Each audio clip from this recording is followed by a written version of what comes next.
बिस्मिल्लाहिर्रहमानिर्रहीम, अस्सलामु अलैकुम नाज़रीन, वेलकम टू सुनो Pakistan and a very happy good morning. नए दिन और नई उम्मीद और नए जज्बे के साथ अपने दिन का आगाज़ करते हैं। मुझे कहते हैं माहम जाहिद और मेरे साथ मौजूद हैं उज़ैर मलिक, और ये भी ऐड कर लें नई तरंग नए रंग yes, हमारे संग नए तरंग नए संग होने वाले हैं ना। काफी पूरा जनाब, सुबह बखैर, खुशामदीद कहते हैं। और आज 5 फरवरी है, एक ऐसा दिन जब पूरी कौम की धड़कनें मकबूजा वादी के उस पार अपने मजलूम बहन भाइयों के साथ धड़कती हैं। 1990 से जारी ये यौम यकजहती आर्टिकल 370 की मनसूखी के बाद एक नए और कठिन मरहले में दाखिल हो चुका है, जिस पर खामोशी अब जुर्म बन चुकी है। कश्मीर पर आलमी ज़मीर की मुजरिमाना खामोशी के बीच हम HHRD जैसे उन इदारों का भी जिक्र करेंगे जो पिछले 20 सालों से 80 ममालिक में इंसानियत के जख्मों पर मरहम रख रहे हैं। जी बिल्कुल। और नाज़रीन, ये 2 घंटे बहुत ही ज़बरदस्त होने वाले हैं और आज का प्रोग्राम जहां जज्बाती है वहीं फ़िक्र अंगेज़ भी है। लाहौर के आसमान पर बसंत के रंग भी सजने को तैयार हैं। लाहौरियों की तैयारी पर बात करेंगे और इसके साथ साथ बिलाल सईद की आवाज़ में बसंत का ऑफिशियल गाना भी सुनेंगे।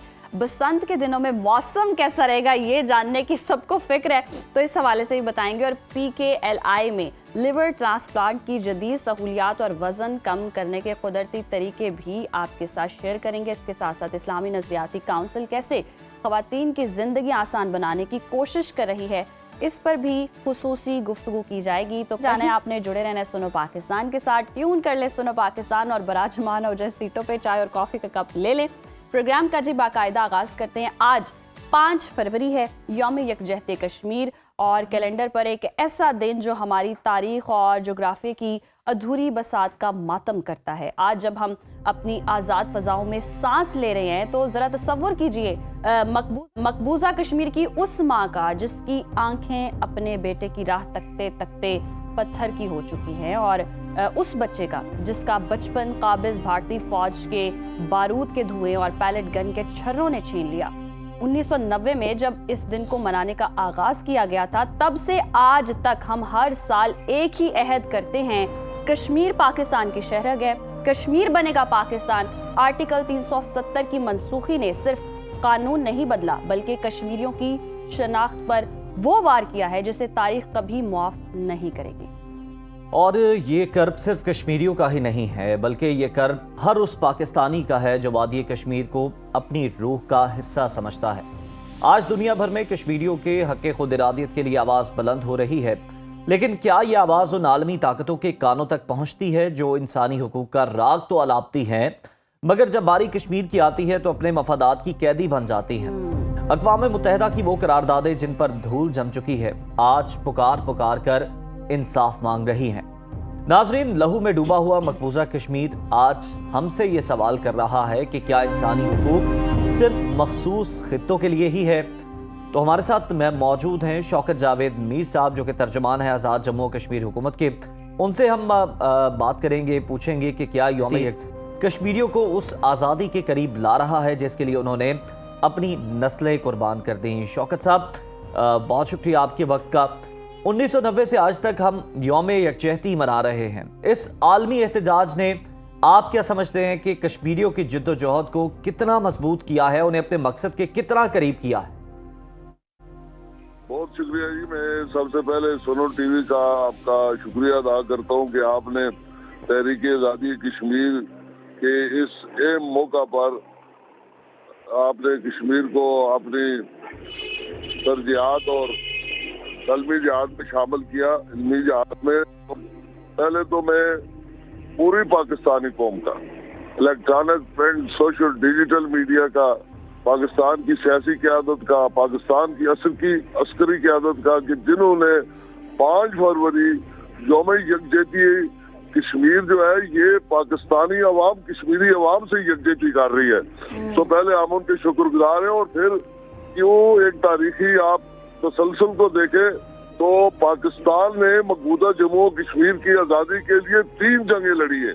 अगरचे मकबूजा कश्मीर से देने वाली दरियाओं का रुख पाकिस्तान की तरफ, वहाँ जो सीने पे गोलियां खाते भारत के जबरी कब्जे के खिलाफ मज़ामत करते हुए उनके सीनों से निकलने वाले खून का रुख पाकिस्तान की तरफ, तो हम ये कह रहे हैं कि ये यौम यकजहती कश्मीर दुनिया के अंदर एक मुअज़्ज़म रेफरेंडम है कि कश्मीरी आवाम भारत से नफरत करते हैं और अक़वाम मुत्तहिदा के चार्टर सिक्योरिटी काउंसिल की मंजूर शुदा करारदादों के मुताबिक इस्तिस्वाब राय का मुतालबा करते हैं। और हमारा ये कहना है कि अगर ईस्ट तैमूर में रेफरेंडम हो सकता है, अगर वेस्ट सूडान में रेफरेंडम हो सकता है, तो मौजूदा जम्मू कश्मीर में इस्तिस्वाब राय क्यों नहीं हो सकता। और अक़वाम मुत्तहिदा के फोरम पर खुद भारत ने जाकर पैर की और पंडित जवाहरलाल नेहरू ने भी इसका वादा कर रखा है।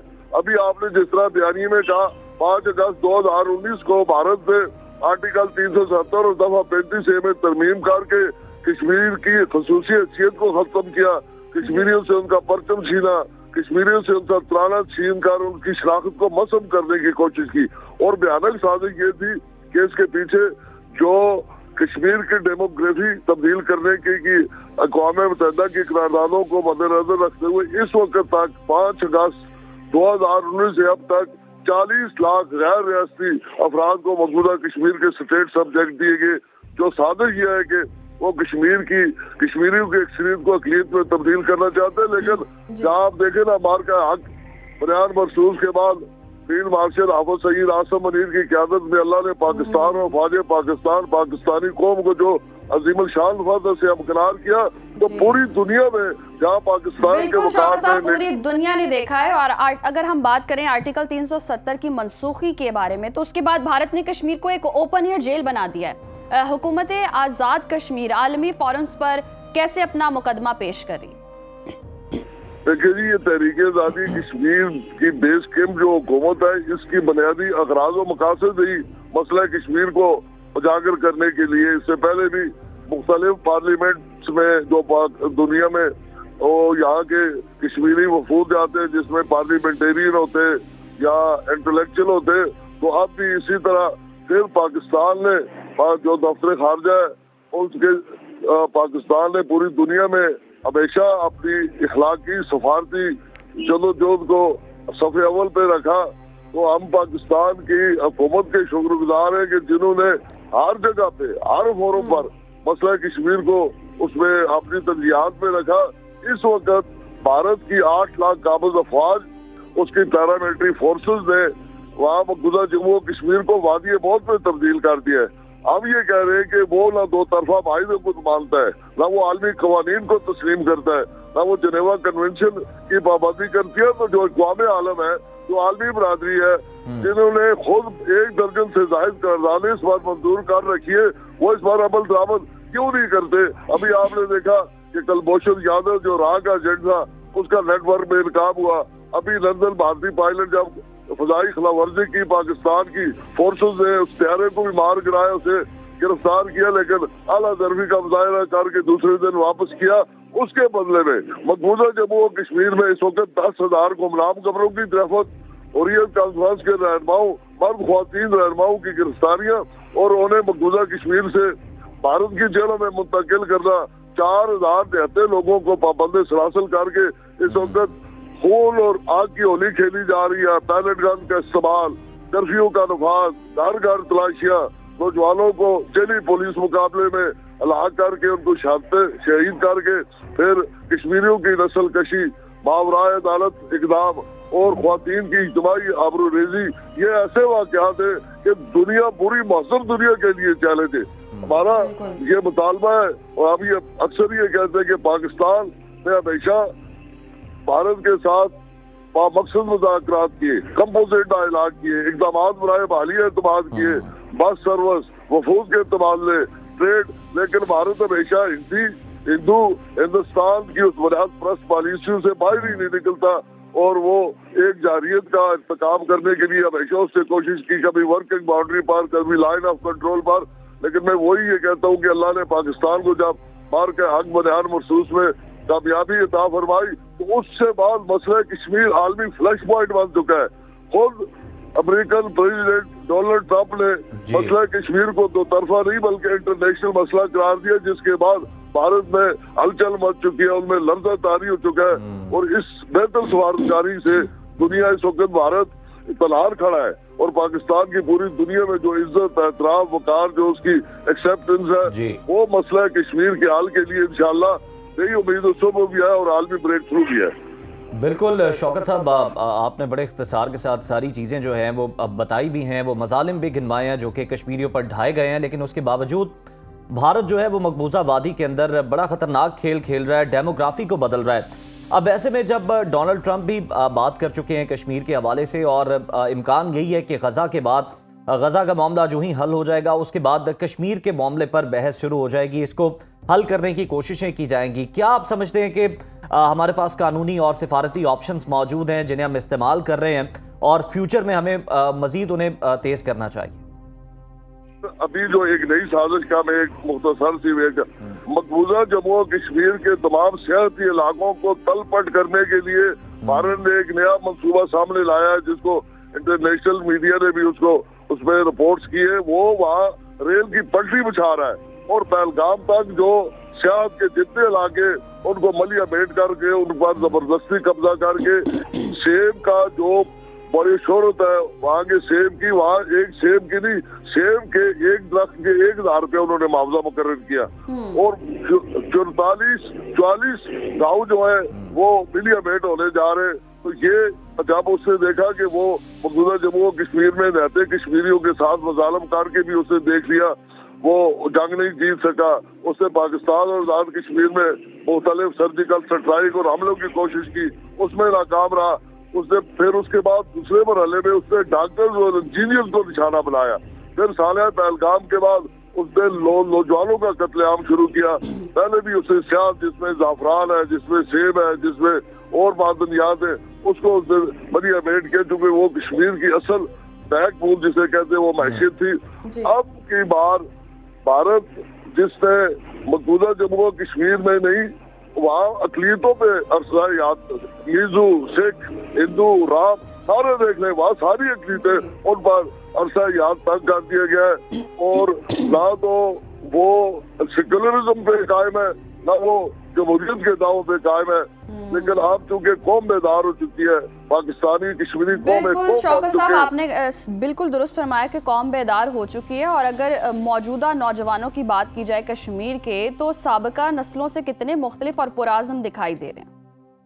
जी बिल्कुल, वो देखे ना, आप नौजवान नस्ल है, आप बुरहान शहीद वानी को आप देख लें, 23 साल के एक नौजवान लड़के ने बगैर हथियार उठाए। और जब आप दुनिया में कहते हैं कि ये जो तहरीक आज़ादी कश्मीर है, ये नॉन वायलेंस पीसफुल मूवमेंट है, ये खुदरो पौधों की तरह उगने वाली एक तहरीक है, ये ना जमीनी झगड़ा है, ना ये अलादगी की तहरीक है, ना ये मजहबी मुतनाज़ा, ये खालिस्तान एक डेमोक्रेटिक स्ट्रगल है। तो उसमें आप देखें बुरहान मुजफ्फर वानी शहीद जो 23 साल जिसकी उम्र थी, उसने सिर्फ सोशल मीडिया में भारत को ललकारा और उसके जनाजे में कमो बेश 3 लाख लोगों का उसके सफर आखिरत में शिरकत करना, ये भारत पर अदम एतमाद है, ये भारत के खिलाफ नफरत है। और उसके बाद नौजवानों को जो एक नई जो गाइडलाइन मिली, जो उनके अंदर एक तहरीक थी। आप ये देखे ना, बशीर खान जो कुपवाड़ा में 65 साल का बुजुर्ग था, उसके जब फौजियों ने, भारतीय सफाक फौजियों ने उसे शहीद कर दिया, उसे गोलियों से भून डाला, तो उसके सीने पे बैठे हुए 3 साल बच्चे ने पत्थर उठा के भारतीय फौजियों को मारे। ये देखे, ये तहरीक जो बच्चा जन्म लेता है उसके खून में शहीद कर चुकी है, तो भारत में इसको कैसे रोकेगा? उससे तो हारा अरबा करके देख लिया। फिर उसे नरेंद्र मोदी ने मकबूजा जम्मू कश्मीर में 110 अरब रुपए का पैकेज दिया और लोगों ने उसको, कश्मीरियों ने जूती की नोक पर रख दिया, क्योंकि हमारी मंजिल पाकिस्तान है।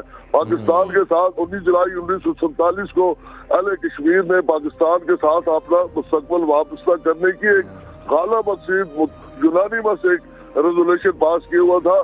तो ये नौजवान वहाँ भी पाकिस्तान से रिश्ता क्या, ला इलाहा इल्लल्लाह, उनके सीने पे गोलियां नौजवान बहुत पुराज़म है। बहुत शुक्रिया शौकत साहब आपके वक्त का। और यकीनन जो कश्मीर है वो पाकिस्तान और कश्मीर जो है वो एक हैं और कश्मीर पाकिस्तान की शहरग है और ज़रूर आज़ादी मिलेगी। और यही जद्दोजहद की जो जंग है कश्मीरी लड़ रहे हैं और अब तो आलमी सतह पर भी आवाज़ें उठ रही हैं। गज़ा की सूरत हाल के बाद हमने देखा कि डोनाल्ड ट्रंप भी अब कश्मीर के हवाले से बात करने लगे हैं। तो वी होप कि आने वाले दिनों में इस पर भी कोई टेबल टॉक हो और कोई ना कोई मामला जो है हल की तरफ और जाए। मामला जो है वो अब बहुत आगे चला गया है, कई साल गुजर चुके हैं और अब तो पौन सदी गुजरने वाली है। तो अब इस मामले को हल होना चाहिए। भारतीय तसल्लुत से मकबूजा वादी के मकीनों को आज़ाद होना चाहिए, ये उनका हक है। और आप देखें कि ना सिर्फ मकबूजा वादी के अंदर उन पर जुल्म सितम किया जाता है, बल्कि भारत के अंदर जो कश्मीरी नौजवान पढ़े लिखे पढ़ने के लिए जाते हैं, डॉक्टर्स हैं, अभी रिसेंटली किस तरह उन्हें झूठे मुकदमात में वहाँ पे भारतीय पुलिस जो है इन्वॉल्व करती है, उनके खिलाफ केसेस बनाए जाते हैं,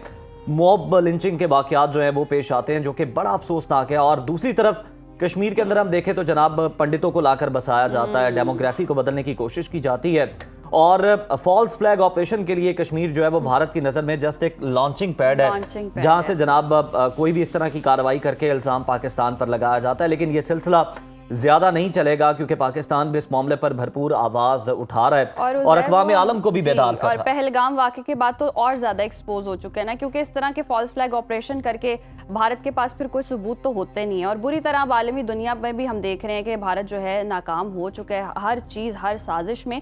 तो वी होप कि आने वाले दिनों में हम अच्छी खबरें सुनेंगे कश्मीर के हवाले से और यकजहती तो हमारी है ही है और हमेशा रहेगी। अब आगे बढ़ते हैं प्रोग्राम में। नाज़रीन, आपके साथ एक ऐसी खबर शेयर करने लगे हैं जो आपके दिलों को ईमान की रोशनी से मुनव्वर कर देगी। मक्का मुकरमा वो सरजमीन है जहां वही का आगाज़ हुआ, वहीं अब दुनिया के सबसे बड़े कुरानी नुस्खे को Guinness book of world record में शामिल कर लिया गया है।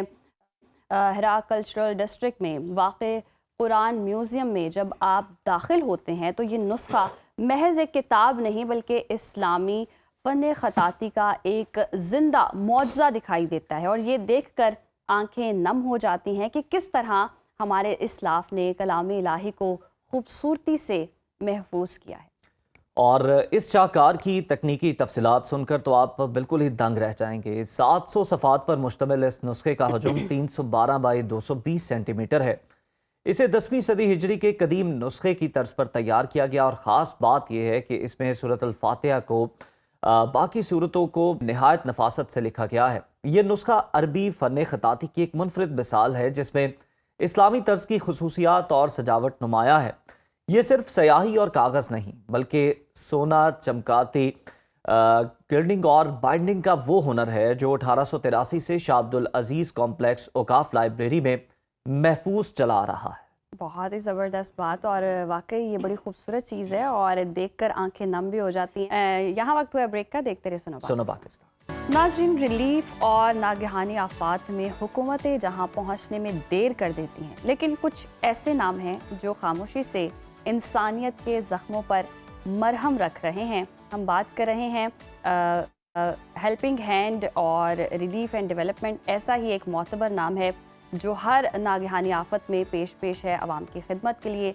20 साल का तवील सफ़र, 80 से ज़ायद ममालिक और पाकिस्तान का कोना कोना, 2005 का वो हौलनाक ज़लज़ला हो या मुल्क में आने वाली कोई भी नागहानी आफत, HHRD ने साबित किया है कि इंसानी हमदर्दी की कोई सरहद नहीं होती है। और ये सिर्फ इमदाद करने वाला नहीं बल्कि ज़िंदगियां बनाने वाला इदारा है। ये लोग काम कैसे करते हैं जान लेते हैं। Director operations HHRD Sajid Ali चद्दर साहब मौजूद हैं।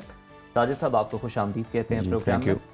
साजिद साहब, अपने इदारे के हवाले से बताइएगा कि सिर्फ एमरजेंसी रिलीफ ही नहीं बल्कि डेवलपमेंट का भी काम करता है बाद में। ये सस्टेनेबल मॉडल है क्या? जी हाँ, बिस्मिल्लाहिर्रहमानिर्रहीम। सब first of all thank you very much for inviting here. Pakistan में हेल्पिंग हैंड ने अपना सफ़र, जैसा कि आपने सुना, 2005 अर्थक्वेक से शुरू किया और वहाँ पर जो मोस्ट इमरजेंट नीड थी वो आपको पता है तो 75,000 समथिंग डेथ्स हुई और इंजरीज़ बहुत ज़्यादा हुई और मेजर इंजरीज़ पर वो डिसेबल हो गए, फ्रैक्चर्स थे। तो हमने फ़िज़िकल रिहेबिलिटेशन का प्रोसेस शुरू किया कैंप के अंदर।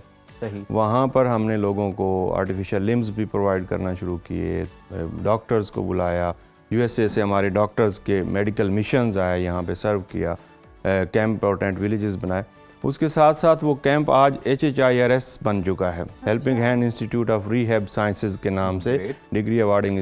इस 20 ईयर सेलिब्रेशंस की खुशी में हमने कल, मैं कराची था, तो हमने एक बड़ा Karachi institute of neurological disease का इफ्तिताह किया है, जो न्यूरो और रीहैब सर्विसेज प्रोवाइड करेगा with the top renowned neuro physicians. ये पाकिस्तान में पहली फैसिलिटी होगी जो under one roof all types of जो सॉल्यूशंस है न्यूरो से रिलेटेड और रीहैब से रिलेटेड वो प्रोवाइड कर रही होगी। सिमिलरली पाकिस्तान की नीड्स देखी जाएँ तो वो कोई सेक्टर हमने नहीं छोड़ा है जिसमें हमने इंटरवेंशंस नहीं की हों। ऑर्फन्स, पहला बच्चा हमने कराची उधर AJK में अडॉप्ट किया और अब 11,000 बच्चे हमारे पास एट द टाइम हैं जिनको कंटिन्यूस सपोर्ट है, एंड मोर देन 1 लाख हैं जिनकी एजुकेशन को हम सपोर्ट करके कहीं ना कहीं वो अपने सेटल हो चुके हैं। सिमिलरली मोर देन 13,000 हमारी जो कैटरेक्ट सर्जरीज़ हैं वो परफॉर्म की। वाटर नीड पाकिस्तान की जो वाटर टेबल है वो डाउन चला गया है, फिर कंटेमिनेशन है, आर्सेनिक है, तो reverse osmosis, water filtration plants, water trucking, ये सारे एडवेंचर्स हैं। मोर देन ये भी about 20,000 water plants all over Pakistan हमने जो एक डिस्ट्रिक्ट से शुरू किया, अभी हम पूरे पाकिस्तान में 136 डिस्ट्रिक्ट्स में मौजूद हैं, 11 रीजन्स हैं, और ये 11 रीजन्स एडमिनिस्ट्रेटिव रीजन्स हैं, किसी सूबे में 2 हैं, 3 हैं, फिर हर सूबे में state of the rehab services मौजूद हैं, हर सूबे में पहुंच चुके हैं। अभी हमने लाहौर में 20 ईयर सेलिब्रेशंस के एजाज़ में यही एक शुरू कर दिया है, जौहर टाउन में प्रोग्राम ऑर्फन्स को सपोर्ट कर रहे हैं। Skills development and livelihood program for जो बच्चे बच्चियां हमारे अनपढ़ हैं, कम पढ़े लिखे हैं, उनको स्किल्स इम्पार्ट करके साथ उनकी जो एंटरप्राइज डेवलपमेंट प्रोग्राम के तहत हम उनको फाइनेंशियल सपोर्ट करते हैं 1 टाइम, और they are not going to pay back, but वो शुरू हो जाता है उनका ट्रैक पर। जी हाँ, बिल्कुल। साजिद साहब, बहुत ज़बरदस्त काम, और वाकई किरदार पर काम करना और फिर स्किल्स पर काम करना, ये बहुत ही अच्छा काम है। हम देख रहे हैं मछली पकड़ना सिखाना, और जिस तरह आप बता भी रहे हैं कि 20 साल हो गए, 2 दहाइयों में इंसानियत की खिदमत का सबसे बड़ा सबक क्या रहा? इंसानियत की खिदमत का सबसे बड़ा सबक जो मेरी नज़र में है वो ये है कि आपकी फीलिंग्स उसी तरह हों जो डिज़र्व लोगों की हैं। जिसके साथ कोई डिज़ास्टर आया है, जैसा वो फील कर, आपको एहसास है, आप उस जगह पर खड़े होकर आप डिसेबल को देखते हैं कि सोचें एक लम्हा के लिए, अगर आप डिसेबल होंगे तो क्या होगा। आप ऑर्फन्स को देखते हैं, इफ़ यू आर ऑर्फन और किसी ने आपको सपोर्ट किया तो क्या आपके घर में पानी का एक्सेस टू वाटर पाकिस्तान पूरे में बहुत कम है, तो वो अगर देखें तो आपका क्या हाल होगा। तो एहसास एक बहुत बड़ी चीज़ है जो इंसानियत की खिदमत में हमें एट फोर फ्रंट रखनी चाहिए, और फिर इस तमाम काम के लिए जो सबसे बड़ी मोटिवेशन होनी चाहिए वो होनी चाहिए अल्लाह की रज़ा, not for the personal gains, for the fame, किसी भी चीज़ से बालातर हो के अल्लाह की खुशनुदी के लिए, नबी मेहरबान सल्लल्लाहु अलैहि वसल्लम की खुशनुदी के लिए ये सारे काम अगर हम करें तो ये मॉडल बन सकते हैं। पूरी दुनिया को हम लोग मॉडल के तौर पर अपनी चीज़ें दिखा सकते हैं। सर्विसेज एक्सीलेंस चीज़ें तो हैं, लेकिन थोड़ा सा जो जज्बात हैं, जो इमोशंस हैं, उनको अल्फाज देना थोड़ा सा मुश्किल हो। जी हाँ, जो इत्मीनान कल्ब नसीब होता है इस तरह के काम करके, जो राहत मिलती है, सुकून मिलता है ज़मीर को भी, आपके खुद को भी, वो ज़रा अगर आप एक्सप्लेन करें हमारी ऑडियंस के साथ। जी हाँ, वाकई आप ये तो ऐसी चीज़ है जो अगर करके देखेंगे आप तो आपको पता चलेगा कि आप कितने खुश नसीब हैं एक तो, और लोगों की खिदमत, खैरुन्नास में यनफुन्नास, the best of the human being जो हैं वो यही हैं जो लोगों को फ़ायदा पहुँचाते हैं सम वे और द अदर। तो बहुत सारे हॉस्पिटल्स को हमने मेडिकल और नॉन मेडिकल इंस्ट्रूमेंट की सूरत में एड फ्राहम की। मोर देन 300 हॉस्पिटल्स हैं हमारे। यूथ एक बड़ा पोर्शन है पाकिस्तान का, मोर देन 65%। इसको भी इन एक्टिविटीज़ में हम लोग एंगेज करते हैं। ये आते हैं, HEC ने भी मैंडेटरी किया हुआ है, बट 35 यूनिवर्सिटीज़ के साथ MOUs साइन करना, और दे आर जो उनकी अकेडमियाँ है वो डूइंग एज एन एम्ब्रेला, और फिर वो हमें रिसर्चर्स में इन्वॉल्व करते हैं उनको, फिर रिसर्च को प्रैक्टिकली इम्प्लीमेंट करना और उसका इम्पैक्ट देखना सोसाइटी में। ये one of the major intervention जो हेल्पिंग हैंड ने खुद से की, और आज हम लोगों को दिखाते हैं कि हमारी इम्पैक्ट स्टडीज़ आप देखें डिसेबिलिटी के ऊपर, ऑर्फन के ऊपर हमारी इंटरवेंशंस क्या उनकी ज़िंदगी में तब्दीली ला रही हैं। इस तरह जो बाकी जो गरीब लोग हैं उनको जब एंटरप्राइज बना कर देते हैं तो उनको सोशो इकोनॉमिक कंडीशन कैसे उनको बेहतर हो रही। तो ये सारे जो हैं अल्हम्दुलिल्लाह कोशिशें, 12 प्रोग्राम्स हैं हमारे, 12 एरियाज़ हैं, और मोर देन 11 SDGs को हम लोग जो है एक्सेस कर रहे हैं। एमरजेंसी आपको पता है, आपने एमरजेंसी में बहुत पाकिस्तानी अवाम की आप आवाज़ बने, और उसकी सूरत में हम लोगों ने जो इधर का प्रोग्राम्स भी किए तो लोगों का फ़ायदा हुआ अल्हम्दुलिल्लाह। फ़ायदा हुआ। अच्छा साजिद साहब, इतने अजला में काम कर रहे हैं माशाल्लाह से आप लोग, चैलेंजेस क्या हैं और सबसे बड़ा चैलेंज अभी भी आपको क्या लगता है कि स्टिल जो जी हाँ, चैलेंजेस मुख्तलिफ लेवल पे मुख्तलिफ हैं। सही। एक तो फंड्स लिमिटेशन एक बड़ा चैलेंज है, you know collectively 60 lakh people जो हैं वो हमारे रिसेंट फ्लड्स में मुतासर हुए, और हम गवर्नमेंट और हम मिल के पहुँच पाए हैं मोर देन 30 लाख, आधे से ज़्यादा। अभी सारी स्टेटिस्टिक्स देखें तो इतनी बड़ी है कि हम सब मिल के इंक्लूडिंग गवर्नमेंट और non government organisations, international NGOs, हम बड़ा कम प्रोपोर्शन है जिसको एक्सेस पाएँ, फाइनेंशियल लिमिटेशंस, एंड फिर जो एक्सेसिबिलिटी है, फिर हमें ये मैं आपके जो चैनल की वजह से कहूँगा कि इसको फैसिलिटेट करना चाहिए, ना कि आप क्रिटिसिज्म ही करते रहें। एनजीओज के मतलब जो क्रिटिसिज्म होता है, मैं देखो आप जिस दिल और वो beauty lies in the eyes of viewer, अच्छी वो जो आप अच्छी चीज़ें देखें तो बहुत सारी मिलेंगे। So always look for the good things, और जो क्रिटिसिज्म है वो बुरा नाम क्रिटिसिज्म नहीं होना चाहिए, बल्कि हमारी बेहतरी के लिए जो होता है हम उसके अपने अंदर चेंजेस लाते हैं। फिर कम्युनिटीज़ की पार्टिसिपेशन ऐसे प्रोग्राम में हम ये समझते हैं कि उनको भी अवेयरनेस रेजिंग होनी चाहिए कि वो एट देमसेल्व्स वो लायल हूँ कि जी मैं एक दफ़ा चीज़ कोई ले चुका हूँ तो मेरा पड़ोसी रह गया है, नॉट फॉर एवरी टाइम कि आप हर डिस्ट्रीब्यूशन में हर काम में बंदा कहे कि मेरा ही फ़ायदा हो। तो ये अवेयरनेस हमने लोगों तक पहुँचाने और पहुँचा रहे हैं अल्हम्दुलिल्लाह। अपने हमारे कम्युनिटी ऑर्गेनाइजेशंस हैं, सोशल मोबिलाइजेशंस हैं, वाटर मैनेजमेंट कमेटीज़ बनाते हैं, जहाँ फिर हम जाते हैं तो कम्युनिटी ऑर्गेनाइजेशंस बनाते हैं ताकि उनको अवेयरनेस भी साथ साथ दें। ज़बरदस्त। साजिद साहब, अभी आपको पाइपलाइन में कौन से मंसूबे हैं, कौन सी चीज़ें हैं जिन पे आप समझते हैं, कौन से फील्ड्स हैं, एरियाज़ हैं जहाँ पे आप समझते हैं कि काम होना बहुत ज़्यादा ज़रूरी है, और आपने बाकायदा जिस तरह से एक बड़ा माशाल्लाह ज़बरदस्त सिस्टमेटिक आपका एक निज़ाम है और आप उसके अंदर देखते हैं, रिसर्च करते हैं कि यहाँ पे किस चीज़ की ज़रूरत है, तो ये बताइएगा कौन से मंसूबे पाइपलाइन में? जी हाँ, अल्हम्दुलिल्लाह पाकिस्तान में 2026 के लिए हमने वाटर की बात करें तो हमने वाटर फिल्ट्रेशन प्लांट्स, ट्रकिंग और उनके हैंड पम्प्स, ये सारे हैं। फिर डिसेबिलिटी 1 करोड़ लोग आपके डिसेबल हैं, 2 to 3% ऑफ द पॉपुलेशन है, उसके लिए हम लोगों का ख्याल है कि हम 30 ये जो बड़े हमारे रिहैब सेंटर्स हैं इनके साथ पूरे पाकिस्तान में 30 सैटेलाइट सेंटर्स होंगे, वो पूरे पाकिस्तान में जो भी डिस्ट्रिक्ट्स हैं उनके अंदर जो टॉप हैं डिसेबिलिटी में।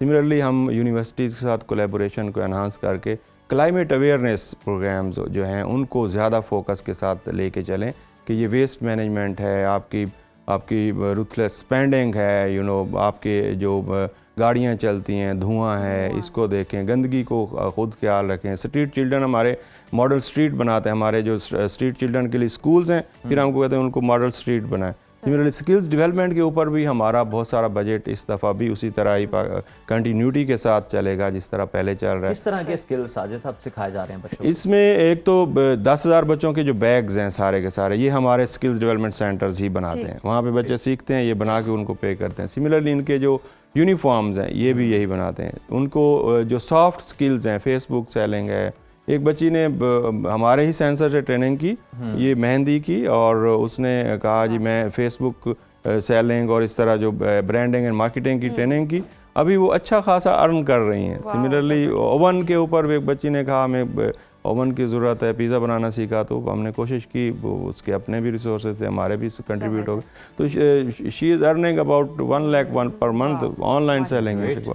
तो ये बहुत सारे एडवेंचर्स हैं जिसमें हम लोग करते हैं, सॉफ्ट स्किल्स भी हैं और दूसरी स्किल्स भी हैं इनके साथ। Agriculture, food processing, food preservation, composting, you know kitchen waste एक बहुत बड़ा मसला है हमारे यहाँ, तो अगर उनकी कंपोस्टिंग करके आप विद इन एक पॉट के अंदर आप घर की सब्जियां उगा सकते हैं ढेर सारी, तो सो वो ऑर्गेनिक भी होंगी, अच्छी भी होंगी। बहुत शुक्रिया साजिद अली चदर साहब आपके वक्त का, और बहुत ही आप ज़बरदस्त काम कर रहे हैं। जितनी उसकी तारीफ की जाए, जितनी सताइश की जाए उतना कम है। और आपके लिए भी जनाब पैगाम यही है कि हेल्पिंग हैंड के हाथों में हाथ दें, आप भी जनाब, आप भी उनकी मदद करें जिस भी कैपेसिटी में आप कर सकते हैं, माली मदद कर सकते हैं, वैसे आप रज़ाकाराना तौर पर जाकर कुछ सर्विस दे सकते हैं, ज़रूर आप उनकी मदद करें। और उज़ैर वो होता है ना, वन टाइम हेल्प कर देना तो कोई बात नहीं होती, स्किल्स पर काम करना, सस्टेनेबल मॉडल होना, और फिर किसी को पूरा एक मतलब स्किल सिखाकर काबिल बनाकर मुआशरे में इज़्ज़त से रहने के काबिल बनाना भी बहुत ज़बरदस्त काम है। तो आप ज़रूर बढ़ चढ़ कर आगे आएँ और ऐसे लोगों की मदद भी करें। यहाँ वक्त है ब्रेक का, देखते रहिए सुनो पाकिस्तान। वेलकम बैक नाज़रीन, और आज हम एक ऐसी खामोश वबा पर बात करने जा रहे हैं जो बम धमाकों या हादसात से ज़्यादा पाकिस्तानियों की जान ले रही है, और वो है मोटापा। लेकिन इससे भी ज़्यादा ख़तरनाक वो जो शॉर्टकट्स होते हैं ना, जो हम वज़न कम करने के लिए इस्तेमाल करते हैं, ये नौजवान नस्ल को जो आदत लग गई अब इंजेक्शंस की भी और शॉर्टकट्स की भी, कोई ऐसी डाइट कर ले जल्दी जल्दी पतले हो जाएं, तो ये भी बहुत ज़्यादा ख़तरनाक होता है। तो देखना ये कि क्या हम कुदरत के रास्ते से हटकर तंदुरुस्त रह सकते हैं, क्या हर्बल सप्लीमेंट से हम वज़न कम कर सकते हैं, और क्रैश डाइटिंग से, कीटो डाइट से हम किस तरह से बच सकते हैं। हमारे साथ मौजूद हैं मारूफ हर्बलिस्ट नैयर आपा, जिनसे हम जानेंगे कि वजन कम कुदरती तरीके कौन से हैं। नैयर आपा, आपको खुशामदीद कहते हैं प्रोग्राम में। बहुत शुक्रिया बेटे। सबसे पहली बात तो ये कि लोग ऐसी ऐसी डाइट करना शुरू कर देते हैं कि वजन तो कम होता है लेकिन उसके साथ बाल भी कम हो जाते हैं और आपकी स्किन का भी बेड़ा गर्क होता है, और शक्ल से लगता है कि आप बीमार हैं, वो अंदर से कम होना शुरू हो जाता है। हाँ, आप लगता है कि आप बीमार हैं। ऐसे ही है। किस तरह से हम अपना वजन भी कम कर सकते हैं और सेहतमंद रह भी सकते हैं और लग भी सकते हैं? हाँ जी, माशाल्लाह से बहुत अच्छा टॉपिक आज का आपने जो है वो डिसाइड किया है। वाकई आजकल की जो हमारी न्यू जनरेशन है, पहले तो सिर्फ लड़कियां कॉन्शियस होती थी, अब लड़कों ने भी यही काम पकड़ लिया है। वो अपनी स्किन हेयर के लिए तो कॉन्शियस थे ही थे, तो अब जो है ना वो उनमें भी ये चीज़ हो गई है कि वो अपना जो है ना वो वेट कम करने के लिए क्रश डाइट पे चले जाते हैं। खाना पीना नहीं है और इस तरीके से, ये इंतहाई गलत है। वक्त से पहले आप बूढ़े होने की ये तैयारी कर रहे हैं। वजन देखिए, सेहत है, खूबसूरती है, बाल आपका हुस्न है, तो आप अच्छे लगेंगे ना। तो और आप बड़े ये भी कहते हैं कि आप बिल्कुल अभी से सब कुछ खाना पीना छोड़ देंगे जवानी में, जी, यही खाया तो आपके आगे काम आना है आगे। बिल्कुल ऐसे ही। आप देखें, पहले जो है ना वो बड़े बूढ़े कहते होते थे, कोई अगर हैवी काम करना होता था ना तो कहते थे ला जोर जे माँ का दूध पीते थे। तो माँ का दूध तो उसने सिर्फ 1 या 2 साल के लिए पिया होगा, तो वो पूरी जिंदगी के लिए काम आता है। इसी तरह से अगर आप यंग एज के अंदर ही क्रश डाइट के नाम पे, ठीक है, वेट को कम करने के चक्कर में आप जो हेल्दी डाइट वगैरह ये चीज़ें अपनी लाइफ से निकाल देंगे, तो जो आपने 50 साल में बूढ़े होना है अब 30 साल में हो जाएंगे। तो वेट कम करना है, बिल्कुल करना है। मोटापा जो है वो बहुत ज़्यादा बीमारियों को जो है वो दावत देता है। उसके लिए आज जो मैं रेमेडीज़ आप लोगों के साथ शेयर करूंगी, बहुत हेल्दी हैं, बहुत सेफ हैं। खाया पिया, मेन चीज़ है कि जो फैट है वो आपकी बॉडी में डिपॉजिट नहीं होना चाहिए, ठीक है। और आपकी जो बार बार क्रेविंग होती है खाने की, थोड़ा सा हमने उसको स्प्रेस करना है, सिंपल, ठीक है। भूखे बिल्कुल नहीं रहना। उसके लिए जो है वो सबसे जो पहले है, आप ये भुने हुए चने, ठीक है, इसको साफ सुथरे आप करके ये आप अपने पास रखें, सौंफ और तिल मिक्स करके। ये वाली 2 चीजें हर वक्त आप अपने पास रखें अगर आप वेट को कम करना चाह रहे हैं और हेल्दी भी रहना चाह रहे हैं, ठीक है। और जब भूख लगे थोड़े बहुत ये खा लिए। पानी का इंटेक कम से कम 12 से 14 गिलास करें। उसके बाद आपको भूख लगी हुई है बहुत ज़्यादा और आपको लग रहा है कि मैं एक की जगह 2 या 3 रोटी खा लूँगा, ये उसी कंडीशन में होता है जब आप बहुत ज़्यादा भूखे रहते हैं। फिर एकदम से जब भूख लगती है तो आप ज़्यादा खा लेते हैं। उसके लिए जो है वो एक बहुत ज़बरदस्त, बहुत सेफ रेमेडी जो कि मैं खुद भी यूज़ कर रही हूँ और मैंने इसके साथ वेट अपना कम किया है और हेल्दी वे से, ठीक है। आजकल आप देखें ऑरेंज कितना है, ऑरेंज को अच्छी तरह से आप जो है वो धो लें। ऑरेंज को धोना आपने इस तरीके से है कि आपने सिरके के पानी के अंदर डाल के उसको आपने डिप कर देना है 5-10 मिनट के लिए, ताकि जो पेस्टिसाइड हैं, यानी कि जो जरासीम कुछ उन्होंने मेडिसिन स्प्रे की होती हैं, उसका असर खत्म हो जाए। या सिरका या सोडे के अंदर आप धोएंगे तो ये सारा क्लीन हो जाएगा। आपने क्या करना, ऑरेंज खा लिया, छिलके जो है वो धुले हुए हैं, इनको आपने काट के इनको शैडो ड्राई कर लें। शैडो ड्राई करके इसका जो है ये आप पाउडर बना के रख लें। जितना आपका ऑरेंज पील का पाउडर है उतना ही आपने आंवले का पाउडर लेना है। ये दोनों पाउडर जो है ना वो आप इस तरह से जो है ना ये ड्राई करके ये रख लें।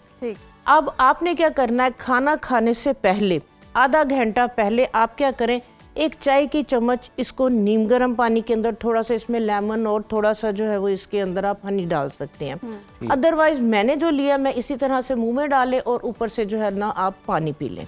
टैप वाटर लेना है, ठंडा पानी नहीं पीना। आधे घंटे के अंदर अंदर ये क्या करेगा, आपकी क्रेविंग को, आपकी भूख को कम कर देगा। नंबर 1 नंबर 2, आपका मेटाबॉलिक जो है, आपकी गट हेल्थ जो है वो बेहतर हो जाएगी, मेटाबॉलिक आपका फास्ट हो जाएगा। ठीक है। और दूसरे नंबर पे आपने कोई अगर ऑयली या इस तरह की चीज़ खा भी ली है तो ये आपकी बॉडी के अंदर फैट को डिपॉजिट नहीं होने देगा। जबरदस्त। जिन लोगों का फैटी लिवर है, ये फैटी लिवर को जो है ये डिटॉक्स करेगा, उस फैट को जो है वो ड्रेन करेगा। ठीक है। ओवरऑल आप, और नंबर 2, कॉन्स्टिपेशन जिन लोगों के को है उन लोगों के लिए ये बेहतरीन है। ठीक है। तो ये वाला अगर आप पाउडर बना के रख लेते हैं, कुछ लोग सुबह में उठ के निहार मुंह आप ले लें, इसको बहुत ज्यादा कंज्यूम नहीं करना, इसके मैजिकल रिजल्ट है।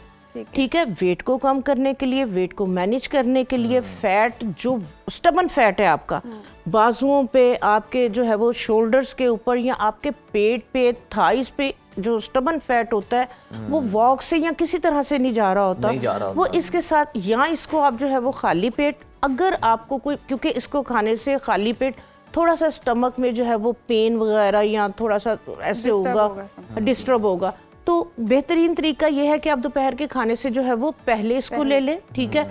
या रात को सोने से पहले आप ले लें। आपा अगर ये चीज़ें इस्तेमाल करना शुरू कर दें तो फिर वो जो अब बात चल रही है कि ज़िंदगी में पैसा आएगा जाएगा और ये सारा कुछ आता जाता रहेगा दोस्त पे, लेकिन जो मोटापा आएगा ना, हाँ जी, वो नहीं जाएगा। नहीं, वो इसके तो साथ चला जाएगा। मतलब यही अब हम कह सकते हैं, दावा कर सकते हैं 100% गारंटी के साथ। इसके साथ आपका हेयर लॉस नहीं होगा, आपकी बल्कि स्किन ग्लो करेगी। आपके अगर बाल गिरने हैं तो बाल गिरना भी इसके साथ रुक जाएंगे। ये आंवला वैसे बालों के लिए, आंवला आपको पता है कि वैसे इसके अंदर वो तमाम न्यूट्रिएंट्स हैं। आप सेब नहीं खा पा रहे, आप फल नहीं खा पा रहे, आप कैल्शियम नहीं ले पा रहे। ठीक है। तो ये आपकी वो बॉडी के अंदर जो क्वांटिटी कितनी white, just half tea spoon, half tea spoon बहुत है, ज्यादा नहीं लेना। ठीक है। शुरू में आप हाफ टी स्पून करें, बाद में आप एक लेवल के अंदर 1 टीस्पून कर लें। इसके मैजिकल रिजल्ट हैं। 15 दिन आप लेंगे, आपका दिल करेगा कि इसको मैं अपनी लाइफ का मैं हिस्सा बना लूं। ठीक है। महीना 1.5 महीने कोई भी इस तरह की चीज ले, 10-15 दिन का गैप जरूर आप डाल लें। ठीक हो गया। इसके बाद आप हर घंटे के बाद कोई खीरा ले लें, मूली ले लें, गाजर ले लें। ये नहीं कि अपनी भूख को भरने ना दें। यहाँ जिस तरह से मैंने भुने हुए चने बोला है, ठीक है, ये आपके पास है। अगर ऑफिस वगैरह में जहाँ पे आप फल वगैरह रख के नहीं लेके जा सकते, तो सफेद तिल और सौंफ, ये वाली चीजें आप अगर वेट को कम करना चाह रहे हो और चाह रहे हैं कि ये वाले सारे इश्यूज जो है इनके अंदर कोई ऐसी प्रॉपर्टीज हैं जो आपका वेट कम करती हैं, रिड्यूस करती हैं, या फिर वो जो आपको भूख लग रही होती है, वो जो आपने कार्ब्स इनटेक करने होते हैं या आपने कैलोरीज लेनी होती हैं फूड से, हाँ जी, वो नहीं आप ले पाते, तो वो आपका एक तो भूख भी कम हो जाती है, वो भी सेटिस्फाई हो जाती है और वेट फिर अल्टीमेटली कम होता है। बहुत जबरदस्त आपने क्वेश्चन किया है। ये आपके वो तमाम जो न्यूट्रिएंट्स हैं आपकी बॉडी को चाहिए वो भी देगा, आपकी भूख को भी स्प्रेस करेगा। ठीक है। आपको वीकनेस भी नहीं होने देगा, और ये आपका फैट बर्नर भी है। अच्छा, ये फैट बर्नर भी है, यानी कि ये आपका जो है वो एक ऑल पर्पस जो है ना, ये आपका पाउडर जो है ये बन जाएगा। ठीक है। इसके बाद आप क्या करें कि अगर आप चाह रहे हैं कि आपने खाना वगैरह खा लिया, डकार आ रहे हैं, खाना हजम नहीं हो रहा, तो आप अपनी जो है ना वो एक लाइफ का हिस्सा बना लें। पुदीना, सौंफ, छोटी इलायची और 12 से 14 गिलास पानी के। आप क्या करें, सुबह उठते साथ ही मुट्ठी भर के जो है वो टहनियों के समेत पुदीना, 1 टेबलस्पून सौंफ, 3 से 4 छोटी इलायची तोड़ के इसको आप दम के अंदर जो है ना इसका कहवा बना लें, 5-7 मिनट के लिए बॉईल करें। उसके बाद स्टेन करके इसको बॉटल में डाल लें। लेमन अगर आपको सूट करता है तो आप जो है वो लेमन का जूस बॉटल में डाल लें, और लेमन के छिलके भी आप बॉइलिंग वाटर के अंदर डाल। ठीक है। और उसके अंदर अगर आप चाहें तो हनी या थोड़ा सा पिंक सॉल्ट। ये 12 से 14 गिलास पानी आपने लाजमी जो है वो अपने आप को समझाना है या अलार्म लगाना है। प्यास नहीं भी लगी है तो आपने हर घंटे के बाद ये वाला 1 गिलास पानी का लाजमी पीना है। तो इंशाल्लाह ताला जो है वो आपका पानी, ये पूरा दिन आपने यही पानी पीना है, यही वाला आपने पानी पीना। साइड इफेक्ट्स इसको इसका जिनको ब्लड प्रेशर हाई है उनके लिए भी बेहतरीन है। जिनको मैदे के कोई भी प्रॉब्लम है, चाहे अल्सर है, कोई भी चीज जो है वो सूट नहीं कर रही है, उन्हें भी सूट करेगा। ठीक है। क्योंकि ना ये गर्म है और ना ये ठंडा है, ये आपका जो डाइजेस्टिव सिस्टम है, ठीक है, ये उसको जो है ये एक्टिव करता है, खाना पिया हजम करेगा।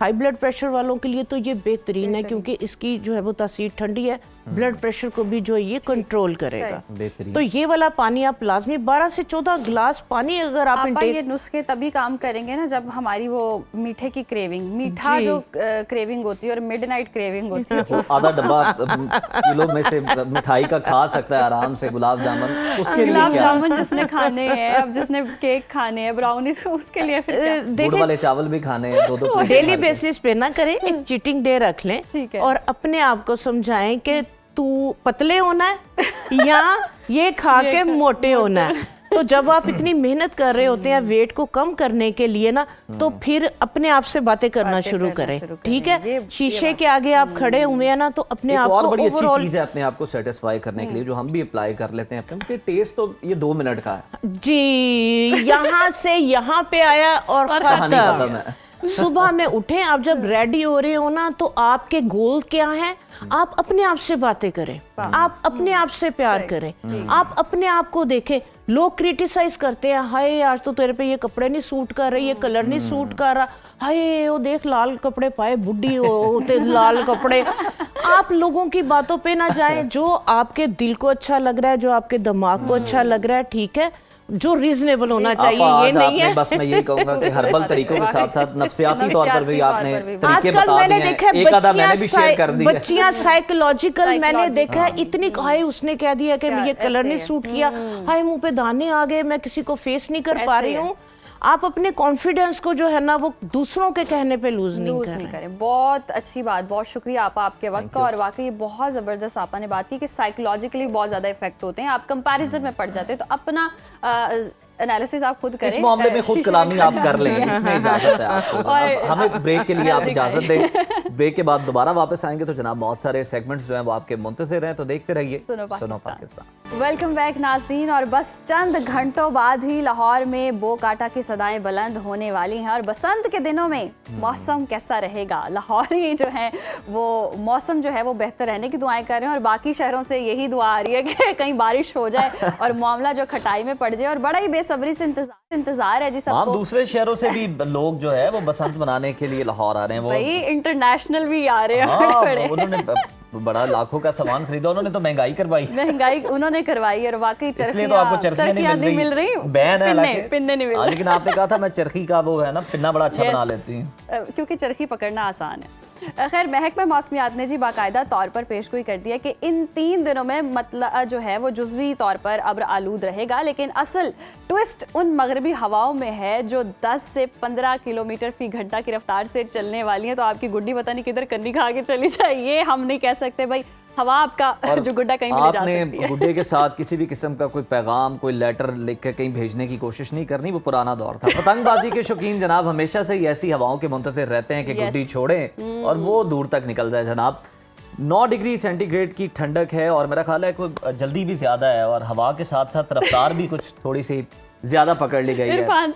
डिप्टी डायरेक्टर महकमा मौसमियात इरफान विर्क साहब हमारे साथ मौजूद हैं और हम जान लेते हैं कि जनाब मौसम कैसा रहेगा। इरफान साहब गुड मॉर्निंग और आपको खुशामदीद कहते हैं सुनो पाकिस्तान में। बसंत के दिनों में ये बताइएगा कि 10 से 15 किलोमीटर की रफ्तार से चलने वाली मगरबी हवाएं पतंगबाजी के लिए कितनी मौजू हैं? आज बारिश बर्फबारी बाद में डिस्कस करेंगे। देखिए ये जो है ना 10 से 15 किलोमीटर फी घंटा की रफ्तार से जो हवाएं चलती हैं, इसमें कोई जो पतंगबाजी करने वाले हैं कोई ऐसा असर नहीं पड़ता। तेज हवा हो तो वो ज्यादा बेहतर होता है कि वो उड़ा सकें इसको ना। तो इरफान साहब कोई कोई ऐसा ये चीज नहीं है, जुज़वी अबरआलूद रहेगा मौसम और कुछ हवाएं चल सकती हैं कुछ जगहों पे, तो ऐसा कोई डिस्टरबेंस वाला वेदर नहीं होगा जी। ये ना हो कि इरफान साहब सरप्राइज मिल जाए और जो दीगर शहरों से दुआएं आ रही हैं कि किसी ना किसी तरह बारिश हो जाए, कोई ऐसा एडवेंचर तो नहीं हो सकता मिस एडवेंचर? देखें जैसा जी आपने बात की कि दीगर शहरों वाले जो है दुआएं कर रहे हैं, तो वो ऐसा है कि एक मगरबी हवाओं का सिलसिला जो है वो पाकिस्तान में जो है आज रात में दाखिल होगा और 6 तारीख तक वो रहेगा और 7 तारीख को वो निकल जाएगा। इसमें वो वाला जो स्पेल होगा, जो मगरबी हवाओं का स्पेल है, वो शुमाली इलाका जात में ज़्यादा होगा और उसमें जो पंजाब के इलाके हैं, मैदानी इलाके हैं, इन पे ज़्यादातर जुज़वी अबरआलूद ही वेदर जो है ना मौसम रहेगा कल। अच्छा, उसके बिल्कुल बाद इरफान साहब, लाहौर के अगर हम देखें तो आसमान पर बादल जो है वो मंडलाते रहेंगे, ये बरसेंगे तो नहीं? क्योंकि लोग बड़े शशोपंज का शिकार हैं कि गुड्डे ऊपर रखने या नहीं रखने, कोई शॉपर वाली गुड्डियां तो बनाना भूल गए हैं अब हम तो। मोमी परी बन सकते हैं। ये इस मसले का कोई हल निकाले इरफान साहब। देखिए, ये जो है ना, ये जो बादल हैं, ये बादल बरसने वाले नहीं होंगे। अच्छा, तो इसमें बारिश के चांसेस जो है ना वो ऐसा सच नहीं है। अच्छा इरफान साहब, जैसे आपने भी कहा कि बादल बरसने वाले नहीं होंगे, चांसेस कम हैं, और हम इतने अरसे से आपके साथ मौसम के हवाले से डिस्कशन भी करते हैं और आप बताते भी रहते हैं, तो आपने कभी ऐसे मौसम में गुड्डी उड़ाई और गुड्डा भीग गया? देखिए जी, वो बचपन में जो है ना वो इस तरह की चीजें हो जाया करती थी, बंदा जो है ना वो पतंगबाजी करता है। तो अभी भी अगर मौका मिले तो की जा सकती है। सही। तो हवा में नमी का तनासुब वगैरह कैसा होगा कि कोई प्रॉब्लम आ सके? गुड्डी उड़ रही है, डोर का प्रॉब्लम आ गया या गुड्डी को मसला आ गया, कोई ऐसी हवा तो नहीं होगी जो हमारा पेचा जो खराब कर दे? इरफान साहब, आप ये दुख समझे, ये वो लोग हैं जिन्हें गुड्डे नहीं मिले, जिन्हें सामान नहीं मिला। हमने लूटने हैं, हम पहले दिन लूटेंगे, दूसरे दिन उड़ाएंगे। स्ट्रेटेजी।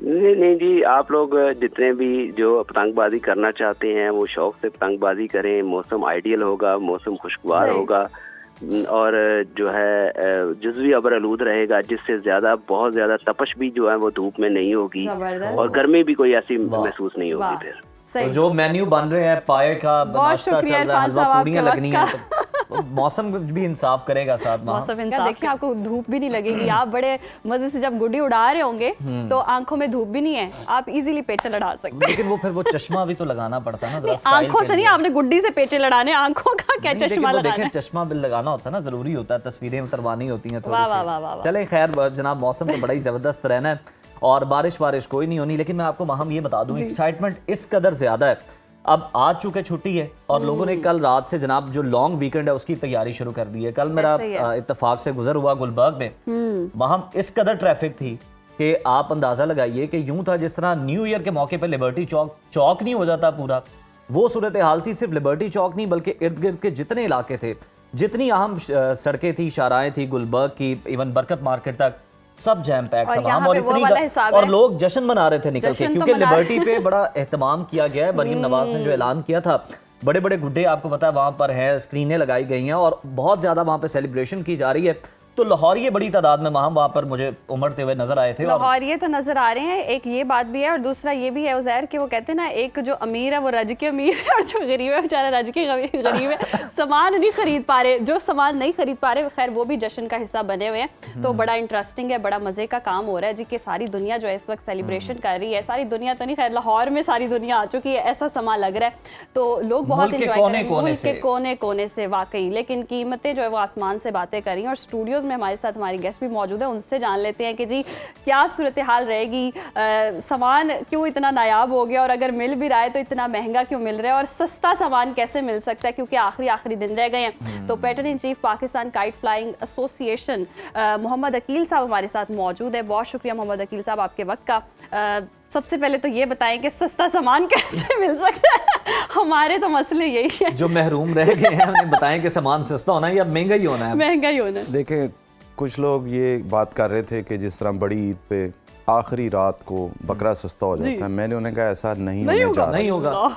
उसकी वजह ये है कि जो पिछली बसंतें थी जो होती थी माजी में जी, उसमें अनलिमिटेड मैन्युफैक्चरर्स थे और 364 दिन वो तैयारी करते थे, मैन्युफैक्चरिंग करते थे। सारा साल औरतें मिलके बनाती थीं, बच्चे बनाते थे घरों में, जिनका ये समझ लें कि ब्रेड एंड बटर था सब। अब वो 364 दिन की तैयारी और आखिरी दिन, एक दिन अगर हवा अच्छी पड़ती थी बसंत पे तो वो सारा सामान बिक जाता था, दुकानदार बिल्कुल ज़ीरो पे आ जाते थे सामान सारा बेच के। अब इजाज़त मिली है जाके 30 दिसंबर को नोटिफिकेशन आया डीसी साहब का, और उसके बाद 12 से 15 दिन जो हैं वो फॉग की वजह से पिन्ने की तैयारी नहीं हो सकी, क्योंकि पिन्ना ओपन एयर में तैयार होता है। चलें, गुड्डी तो आप बंद कमरे में भी बना सकते हैं, लेकिन पिन्ना तैयार नहीं हो सका। दूसरा ये कि एक अगर मज़दूर जो है अगर एक दिन में 10 चरखियाँ बनाता है ना, तो वो पिन्ना 4 से 5 इससे ज़्यादा नहीं बना सकता, क्योंकि चरखी जो है वो मशीन से लिपटती थी जी। और पिन्ना उन्हें हाथ से करना पड़ता है। तो ये समझ लें कि एक पिन्ना जिसकी लेंथ 2 किलोमीटर है, वो उसको लपेटने के लिए 2 किलोमीटर चलता है। अब उस 2 किलोमीटर को स्लोली चलने, उसको लिपटने में एक खासा टाइम लगता है। तो प्रोडक्शन जो है वो ना होने के बराबर है। 24 साल बाद बसंत आई है, 2.5 मिलियन लोग हैं जो फॉरेनर्स आ रहे हैं पाकिस्तान में, उसके अलावा पूरे पाकिस्तान से लोग आ रहे हैं। तो लाहौर की अपनी 2-2.5 करोड़ की आबादी है। तो इस हवाले से थोड़ी सी मायूसी ये हुई है। खुशी तो ये हुई है कि 24 साल बाद चीफ मिनिस्टर साहब ने इजाज़त दी है। लेकिन अकील साहब, इसके सारे सूरत हाल के बावजूद भी दूसरे शहरों से भी अब तो लाने की इजाज़त मिल गई। पेशावर से लोग सामान ला रहे हैं, कराची से ला रहे हैं, फिर भी इतनी शॉर्टेज। आप ये समझें कि पाकिस्तान में जब रमज़ान आता है तो रमज़ान से रिलेटेड जितनी चीज़ें हैं ताजर महंगी कर देते हैं। सेम सिचुएशन मिली है, इधर भी सवाब कमा रहे हैं। जो ही इजाज़त मिली है दूसरे शहरों से सामान लाने के लिए, वो खबर वहाँ भी पहुँच गई है। वहाँ जो 150 वाला गुड्डा था उन्होंने वहाँ पे 450 का कर दिया। अब पेशावर में मेरे एक मिलने वाले हैं, वो गवर्नमेंट से NOC ले के बाकायदा वहाँ सामान लेने गए हैं। तो वो गुड्डा जो पेशावर में 150 रुपये का था, जब वो इजाज़त मिली है तो वहाँ से 450 का मिल रहा था। फिर उनको कैरेज का भी एक्सपेंस पड़ना है, तो वो यहाँ ला के वो 550 में कॉस्ट करना था। तो वो कितने में ख़रीदते और कितने में बेचते। तो ओवरऑल जो दूसरे शहरों में जो ताजर हैं उन्होंने भी उसको महंगा कर दिया। फिर इजाज़त इतनी लेट मिली है कि बाकी शहरों में तो इजाज़त ही नहीं थी। अब शेखुपुरा में भी बैन था, बाकी कसूर में भी बैन था। तो गुड्डी कहाँ से आनी थी? आनी तो दूसरे सूबों से। अच्छा, आपकी जो एसोसिएशंस हैं, कोई मिल के कोई रेट निकालते हैं कि जनाब अगर पौना तावा है या डोर है, ये इस रेट पे बिकनी चाहिए, सारे इसको फॉलो करेंगे? कोई ऐसा आपका मैकेनिज्म है? ऐसा मैकेनिज्म हम बनाना चाह रहे थे, लेकिन वो उस सूरत में बन सकता है अगर सारा साल जो है इसको मैन्युफैक्चरिंग की अगर इजाज़त दी जाए। अब बांस वाला जो बांस 12,000 रुपये का था जी, वो 35,000 में बिक रहा है, यानी कि वो 3 गुना ऊपर चला गया। इसी तरह जो गुड्डा 200 वाला था वो 600 पे चला गया। तो ओवरऑल देखा जाए डिमांड एंड सप्लाई का एक बहुत बड़ा गैप आया है। गवर्नमेंट ने कोशिश बहुत की है, हम ये नहीं कहते कि उन्होंने कोशिश नहीं की, कोशिश उन्होंने की है। जैसे जैसे या फिर एक शॉर्ट टर्म प्लान था बहुत ज़्यादा अमीर होने का। हाँ, इसमें अफसोस जो ये है कि जो गरीब तबका होगा वो थोड़ा इससे महरूम होगा। लेकिन वही जो आप वाली बात है कि वो पहले दिन लूट ले, फिर यही हो सकता है। लेकिन ये है साहब, ये सारी चीज़ें तो अपनी जगह पर मौजूद हैं, लेकिन कुछ लोग शिकायत कर रहे हैं कि अगर गुड्डे मिल भी रहे हैं तो बड़े लीपो गुड्डे मिल रहे हैं। जरा जेंजी है वो भी बड़े परेशान है, यूट्यूब पे भी नहीं मिल रहा, गूगल पे भी नहीं उन्हें मिल रहा कि ये कौन कौन सी टर्म्स हैं, कचप निकालना, लिपो गुड्डा, तनावे डाल, ये जरा एक एक करके थोड़ा सा बताएं तो सही, बड़ा इंटरेस्टिंग है, लोग जानना चाहते हैं। देखें, लिपो गुड्डा दूसरे शहरों से जो आए हैं ना गुड्डे, वो लिपो कहते हैं कि जो बहुत नरम हो। ठीक है। दूसरे शहरों में चूंकि पेशावर में केमिकल का ट्रेंड बहुत ज़्यादा है, तो केमिकल बहुत बारीक एक वायर सी होती है प्लास्टिक की, तो उससे वो फिर बहुत नरम गुड्डे उड़ते हैं। अच्छा। अब यहाँ चूँकि ख़ास स्पेसिफिकेशन की कॉटन थ्रेड की डोर अलाउड है, इसका वेट उस केमिकल से थोड़ा ज़्यादा है, तो वो लिपो गुड्डा जो होगा अगर उस गुड्डे में थोड़ी ताकत नहीं होगी तो डेफिनेटली वो थोड़ा उड़ाने में दुश्वारी होगी। और प्लस आप थोड़ा बहुत उसके साथ खींचतान भी नहीं कर सकते क्योंकि टूट ही ना जाए। तो क्वालिटी और बाकी भी जो टर्मिनोलॉजीज हैं जरा उस पर भी तो नजर डालें ना, वो उनके बारे में भी तो बताएं। वो जामी साहब के साथ भी ये डिस्कस हुआ था। वो गुड्डे का जो चाप होता है हाँ जी, कि वो उसका दरमियान सेंटर का जो उसका एक तीला होता है ना, हाँ वो जब ऊपर को उठ जाता है ना वो हीट से या गर्मी से, तो फिर उसको सर पे यूं करके यूं करते हैं उसको, करके उसको थोड़ा सा आप बैलेंस करते हैं ताकि उड़ाने में वो दुश्वारी ना पेश आए उसकी। लेकिन अकील साहब, ये सारी फनकारियां तो तब अच्छी लगती थी जब 10-10, 15-15 रुपए का गुड्डा था, कचप भी निकाल लें। अब जो कचप निकाल रहा बेचारा अनाड़ी हो और वो तोड़ दे। अब देखें, मैं खुद सोच रहा हूँ कि जिस बंदे ने 600-700 रुपए का गुड्डा लिया होगा, अब वो उड़ाएगा और साथ ही कट जाए तो उसका क्या आलम होगा बेचारे का। फिर वो वाले कटने से ज्यादा दुख होगा। हाँ। पेशावर का रुख करते हैं, जनाब काशिफ अजीज वहां पर मौजूद है, उनसे जान लेते हैं। अकील साहब तो स्टूडियोज में हैं ही, उनसे भी गपशप जारी रहेगी। काशिफ, आप हमें बताएं कि क्या सूरत हाल है, सामान दस्तयाब है, अगर है तो किन कीमतों पर मिल रहा है, और लाहौरिये कितनी बड़ी तादाद में खरीदारी करने के लिए आपके शहर में मौजूद है? जी बिल्कुल, बसंत की इजाज़त लाहौर में मिली है, लेकिन मेला पेशावर के यकतूत में सजा है और लाहौरी ज़्यादातर इस वक्त पेशावर के बाज़ारों में दागे और गुड्डी की तलाश में है, लेकिन मायूस है। कहते हैं कि कीमतें यहाँ पर भी काफ़ी ज़्यादा है। एक शहरी हमारे साथ मौजूद है जो लाहौर से पेशावर आए हैं। यहाँ दागे की कीमत और गुड्डी की कीमत में कितना फ़र्क आया है? मैं कल रात का इधर आया हूँ, पूरी रात सोया नहीं हूँ, क्लब पे बैठा हूँ। मैं कहा यहाँ रेट अच्छा मिलेगा, इधर आके रेट देखा, हमने सुना है और देखा है, तो मैं कह रहा हूँ हम लाहौर ही आए हैं, पेशावर यकातूत बाज़ार पे नहीं है, हम लाहौर ही फिर रहे हैं। रेट इनका लाहौर से भी ज़्यादा है। कल और था और अभी दुकान वाले से पूछा, वो रेट हो रहा है, आगे से हो गया, दोबारा उसी में आया, उसका रेट फिर बढ़ गया। पहले तो ये मिलता था, तावा मिल रहा था 15-20 दिन पहले 90 का, 100 का मिल रहा था, 130 का भी मिल रहा था। अब 350 का, 400 का, 450 का मिल रहा है। अब हम सोच रहे हम करें तो करें क्या। अब लाहौर में भी इतने का मिल रहा है। रात को वहाँ पे अब एक और शहरी भी हमारे साथ मौजूद है जो लाहौर से पेशावर आए हैं। क्या कहेंगे आप कीमतों के हवाले से, कितने ज़्यादा हुए हैं? हमारी फ़ोन पे बात हुई कल इधर मार्केट में, इन्होंने हमें 100 रुपया रेट दिया तावे का। कल रात को उस्मा बुखारी यही है कि लाहौर बोची गेट मार्केट में, उन्होंने वहाँ पे 250 रुपया रेट फिक्स कर दिया, इन्होंने अब 350 कर दिया तावे का। अभी तक कुछ ख़रीदारी की है? नहीं, अब वहाँ से सस्ता मिल रहा है, वापस जाके वहीं से लेंगे। बहुत शुक्रिया। यहाँ पर लाहौरी भाई जो है वो काफ़ी ज़्यादा मायूस हैं। कहते हैं कि लाहौर से हम आए हैं पेशावर, यहाँ पर मुनासिब कीमत पर गुड्डी और दागे की तलाश में, लेकिन यहाँ कीमतें लाहौर से भी ज़्यादा है। काफ़ी ज़्यादा मायूस है और अक्सर लाहौरी यही कहते हैं कि हम खाली वापस लाहौर जाएंगे और ख़रीदारी लाहौर ही में करेंगे, क्योंकि यहाँ कीमतें लाहौर से भी ज़्यादा। सही, तो खाली हाथ जी लाहौर जाएंगे, पेशावर भी नहीं जा सकते। ओहो हो, बहुत सामान महंगा है। वकील साहब कोई हल बताएं हमें आसान, पेशावर से भी जवाब है। लाहौर से तो पहले ही जवाब है। आप कोई हल निकालें हमारे स्टूडियो में। आज हमने इसलिए आपको बुलाया, कोई आपकी गाड़ी की भी हम तलाशी लेते हैं जाते हैं। आज हमने आपको जाने नहीं देना, हमने गुड्डे चरखियां तो नहीं, खैर पिन्ने लेने बहुत यकीन पैसे देंगे, लेकिन कम डिस्काउंटेड रेट। पैसे का तो ज़ाहिर इशू नहीं है इतना, लेकिन इशू अवेलेबिलिटी का है। दोस्त नाराज हैं, रिश्तेदार नाराज हैं और इंतज़ामिया के कुछ लोग नाराज़ हैं। और क्या बताएं आपको कि इस बसंत के ऊपर बहुत लोग नाराज़ हुए हैं। अच्छा, हाँ, हर बंदा एक दूसरे से, क्योंकि एक अड्डे मतलब ये हाल है कि थोड़ी देर के लिए दुकान का शटर खोलते हैं मोची दरवाजे में, पूरा शटर भी नहीं खोलते और बाहर हजूम लगा हुआ है। जो वो मुंह से रेट मांग रहे हैं, लोग मजबूर हैं देने पे और वो ले रहे हैं वहाँ से। तो ये अकील साहब, कमाई करने वाले तो खुश हो गए, अवाम तो खुश ना हुई। बसंत एक त्योहार था सेलिब्रेशन का, अब ये अमीरों का ही त्योहार जिन लोगों ने तो बड़ी इन्वेस्टमेंट की है उन्होंने तो पैसा इसमें कमा लेना, लेकिन आम आदमी को इसका बहुत ज्यादा कोई फ्रूट्स नहीं पहुंच तो बेचारा हसरत ही कर रहा है वहाँ पे बैठा हुआ।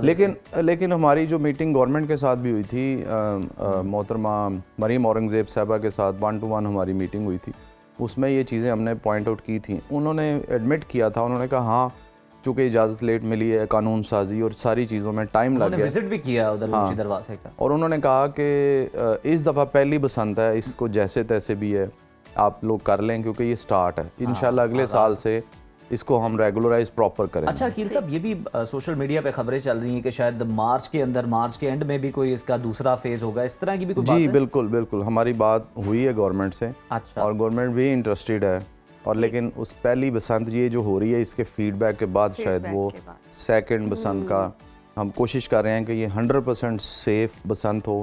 और बड़ा खुशाइन है कि आप भी रोड्स पे जा रहे हैं, हर बाइक के ऊपर एंटीना लगा हुआ है। एंटीना लगा, बिल्कुल। वो तो गर्दनें तो बच जाएंगी। मुझे ये बताएं कि पेचे करते हुए हाथ कैसे बचाने हैं हमने, उसका क्या तरीका? हाथ देखें, अब आजकल तो मार्केट में ग्लव्स आ गए हैं। अच्छा। और वो बहुत ठीक है, उससे डोर में कोई इशू तो नहीं आता? नहीं, कोई इशू नहीं है। बड़ी बारीक मटेरियल के बने होते हैं, उनके ऊपर एक खास मटेरियल की कोटिंग है। अच्छा। जिसने आपका फ्रंट साइड से हाथ को बचाना है, और वो काफी बारीक होता है और आपको फीलिंग नहीं आएगी, अच्छी ग्रिप है उसकी। अच्छा अकील साहब, आप कुछ ट्रिक्स भी बता दें। जैसे हम पहले ही बात कर रहे थे कि जेंजी हैं, उन्हें तो पता ही नहीं है बसंत के हवाले से क्या क्या चीजें हैं, तो पेचा जब लड़ जाए तो क्या ट्रिक्स होनी चाहिए कि आप गुड्डा काट के ही आए? देखें, ये तो एक प्रैक्टिकल नॉलेज है, इसको शायद लफ्जों में बयान करना मुश्किल हो जाएगा। जिन बच्चों ने, हम छत पे कर रहे होते तो फिर अकील साहब बता मैं तो मेरा बेटा खुद जो है वो उसको भी नहीं पता अच्छा कि कैसे पेचा करना है। मैंने अब उससे इस दफ़ा कहा कि चलो आप ज़िंदगी में फ़र्स्ट टाइम इसको करना तो आप एक एक्सपीरियंस लेना, लेकिन ये प्रैक्टिकल एक्सपीरियंस है। हमने पीछे थोड़े दिन पहले ग्रेटर इकबाल पार्क में जो म्यूज़ियम है वहाँ पे 4 घंटे की एक वर्कशॉप की है। अच्छा। वहाँ पे हमने बहुत सारे स्टूडेंट्स को बुलाया, वहाँ पे काइट मेकिंग सिखाई है उन्हें, और काइट मेकिंग सिखा के फिर उनको 1-1 घंटा दिया। उन्होंने फिर अपनी जैसी भी टेढ़ी मेरी एक अटेम्प्ट की है, उनको एक थोड़ा सा नॉलेज मिला है और फिर उनको बताया तलावें कैसे डालते हैं। अच्छा, वो बताया उन्हें वहाँ पे।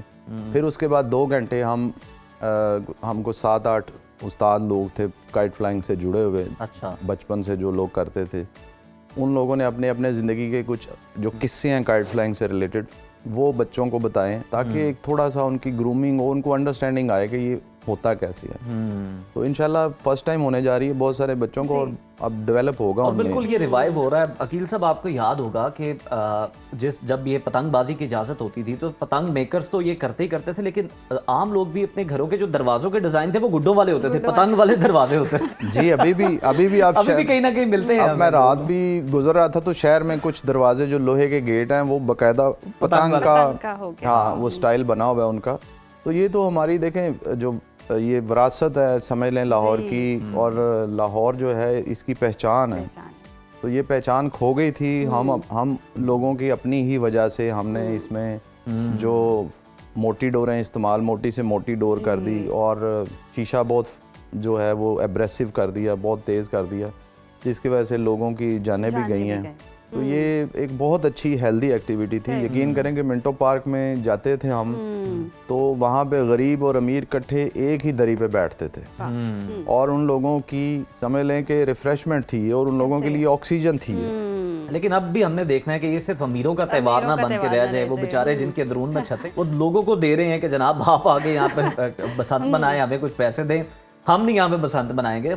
होना ये चाहिए कि सब लोग बसंत मना सके, सामान जो है वो दस्तयाब हो। लेकिन क्योंकि पहली बार है तो उम्मीद करते हैं कि अगर ये इंशाल्लाह बसंत महफूज रही इंशाल्लाह तो फिर मार्च में इसका सेकंड फेज भी आ सकता है। बहुत शुक्रिया साहब आपके वक्त का, और वाकई जी हर कोई इसको सेलिब्रेट कर सके। और हम तो, मैं वैसे सोशल मीडिया पे सुन रही थी, पता नहीं ये बात सच है कि नहीं, मरियम नवाज समोसा भी दे रही है जी मुफ्त। ट्रांसपोर्ट के हवाले से भी कुछ खबरें आ रही थी। अब देखना ये है कि कितना आवाम इसको अच्छे तरीके से सेलिब्रेट करती है। और जैसे उज़ैर ने भी कहा कि अमीरों का त्यौहार ना रह जाए, हर कोई इसको सेलिब्रेट करे। तो जाते मरियम नवाज देखें इजाजत भी दे रही हैं, समोसा भी दे रही है, फ्री ट्रांसपोर्ट भी दे रही हैं, आपने लेकिन करनी देनी है कि ना। ये मेरी ड्यूटी बन गई करनी देनी। अब मैं बड़ी हो गई, अब मैंने गुड्डा उड़ा के छोड़ना और पेचा लड़ा के छोड़ना और काटना भी ज़रूर है। इस बार मैंने ठान ली है। तो ऐसे ठान तो मैंने लिए। जाते जाते आपको गाना भी सुना देते हैं। अब थोड़ा सा वक्त आ गया कि हम झूम लें और रंगों में खो जाएं, क्योंकि पंजाब की वही पुरानी रौनकें जो हैं, वही जोशो खरोश जो है वो वापस आ रहे हैं। बसंत 2026 की तैयारियाँ अरूज पर हैं और हुकूमत पंजाब के महकमा इत्तलात व सकाफत ने इस बार इसे मज़ीद ख़ास बना दिया और एक ऐसा तराना भी जारी किया है जिसने रिलीज होते ही इंटरनेट पर जी धूम मचा दी। और इस गाने के बोल सुनकर आपको अपने घरों की छतों पर वो जो बो काटा का शोर है ना वो वापस सुनाई देगा। तो जनाब फिर आई बसंत, ये गाना ही नहीं बल्कि हमारी रिवायत, हमारी खुशियों और हमारे जिंदा दिल होने का सबूत है। और जब आवाज़ भी हो जनाब बिलाल सईद की तो फिर जादू तो सर चढ़ कर बोलता ही है। इस वीडियो में बसंत के तमाम रंगों को जिस खूबसूरती से कैद किया गया है वो देखने से ताल्लुक़ रखते हैं। और ये गाना मैसेज ये देता है कि अपनी सकाफत से जुड़े रहें, जिंदगी को भरपूर तरीके से जिएं। Welcome back viewers. Liver transplant जदीद तिब का वो अहम संग मील है जो उन मरीजों के लिए जिंदगी की आखिरी उम्मीद बन जाता है जिनका जिगर नाकाबिले इलाज हद तक मुतासर हो चुका होता है। हेपेटाइटिस, जिगर का कैंसर या मौरूसी अमराज, जब तमाम इलाज नाकाम हो जाएं तो फिर लिवर ट्रांसप्लांट ही वाहिद रास्ता बचता है जो मरीज को नई जिंदगी की जानिब वापस ला सकता है। और नाज़रीन, पाकिस्तान में ये पेचीदा इलाज कहाँ, कैसे और किन शराइत के तहत मुमकिन है, और Pakistan kidney and liver transplant में लिवर ट्रांसप्लांट के तरीक़ाकार, अखराजात और सहूलतों से आम जो मरीज़ कैसे है फ़ायदा उठा सकता है, आज के इस खुसूसी हेल्थ सेगमेंट में हम इन्हीं बुनियादी और अहम सवालात के जवाब जानने के लिए हमारे साथ मौजूद हैं doctor Mohammad Yasir Khan, consultant liver transplant surgeon PKLI और RC, और इसके साथ साथ नाज़रीन हमारे साथ स्टूडियो में मौजूद हैं। बहुत शुक्रिया आपके वक्त का। वेलकम टू सुनो पाकिस्तान। सबसे पहले तो ये बताइएगा कि लिवर फेल होने के लिए कौन कौन सी ऐसी अलामात होती हैं, क्या ऐसे मसाइल होते हैं जो दरपेश होते हैं जिसकी वजह से लिवर फेल हो जाए? बिस्मिल्लाहिर्रहमानिर्रहीम। सबसे पहले तो आपका बहुत शुक्रिया कि आपने मुझे यहाँ पे मदऊ किया।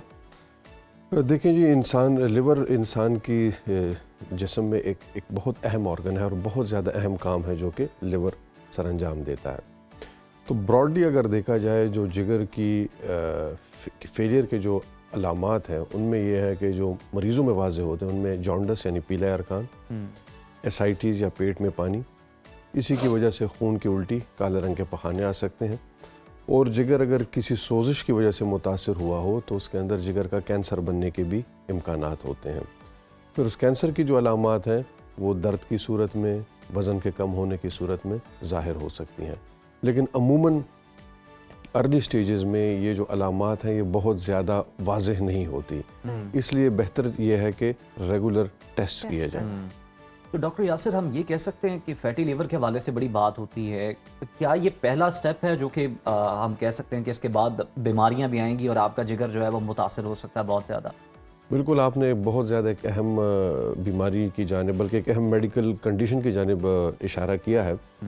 दुनिया भर में अगर देखा जाए, ख़ासकर तरक्की याफ्ता ममालिक में, तो वहाँ पे लिवर फेल होने की अब ज़्यादा वजह यही फैटी लिवर है। इनको यानी कि जब जिगर में चर्बी आती है, फैट आता है, तो ये इन द लॉन्ग रन जिस जिगर को ऐसे ही मुतासर कर सकता है जिस तरह हेपेटाइटिस बी, हेपेटाइटिस सी या कोई भी वजह जिससे जिगर में सोजिश होती है। तो यस, दिस कैन बी, ये पहला स्टेज हो सकता है, लेकिन हर एक बंदे में नहीं। किस बंदे में प्रोग्रेस करेगा, आज तक इसका कोई टेस्ट नहीं है कि प्रिडिक्ट किया जा सके। अच्छा, इसलिए अगर फैटी लिवर है, और उसकी वजूहात आजकल हमारे माशरे में बहुत है, क्योंकि जिस तरह लाइफस्टाइल है जिसमें वर्जिश का ना होना और हेल्दी डाइट, जी हेल्दी डाइट का ना, जी बिल्कुल हेल्दी डाइट, और बल्कि रादर जो एक ईस्ट और वेस्ट का कम्बिनेशन हुआ है हमारे फूड में, कि हमारे अपने कानों में जो एक अनहेल्दी हाई कैलोरीज थी, ऑन टॉप ऑफ दैट जो हमने वेस्टर्न डाइट अडॉप्ट की है, बर्गर, पिज़्ज़ा, आइसक्रीम्स, केक्स, तो इन सारी चीज़ों की वजह से इनटेक ज़्यादा है और खर्च लोग उतना नहीं करते, वर्जिशें हैं नहीं, that is why fatty liver. अच्छा, ये कहते हैं कि सब कॉन्टिनेंट में इसलिए भी ज़्यादा कि कार्ब्स का इंटेक यहाँ पर बहुत ज़्यादा किया जाता है, रोटी चावल का, ये बात दुरुस्त है? जी बिल्कुल, ये बात दुरुस्त है, लेकिन इसमें एक कार्ब्स का इंटेक है और उसके अलावा इसमें जेनेटिक्स भी हैं।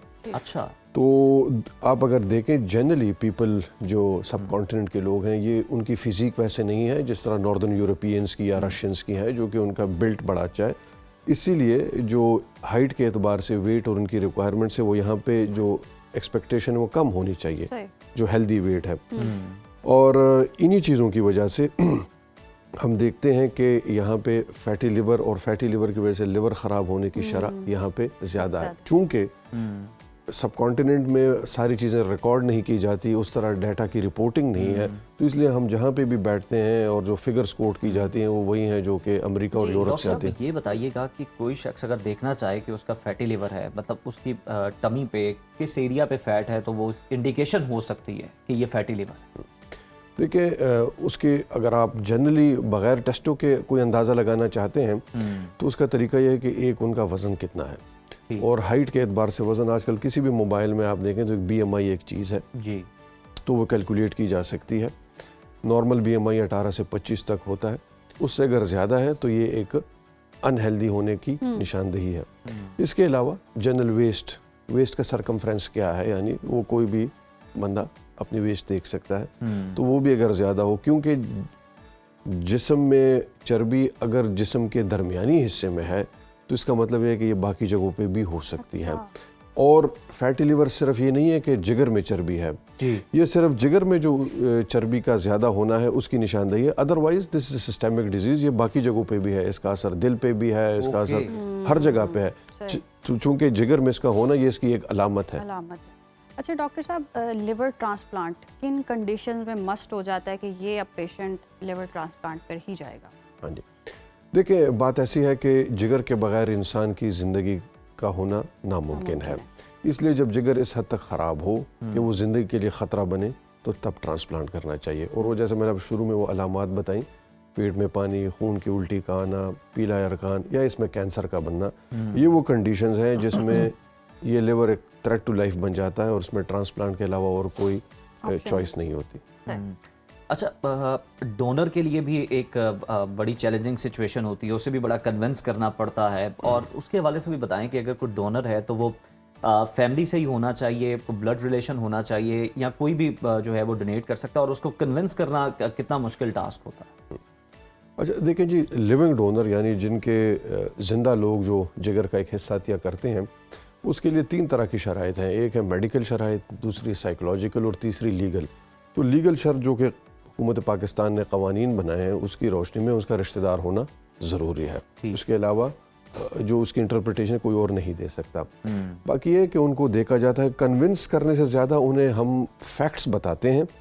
बाकी हम उन्हें कन्विंस नहीं करते, क्योंकि ये चीज़ जो है ना एक अल्ट्रिस्टिक मतलब अपनी मर्जी से होते हैं ना कि पता नहीं मैं डोनेट करके मेरी ज़िंदगी का क्या बनेगा, मेरी शायद लाइफ का दौरानिया कम हो जाएगा।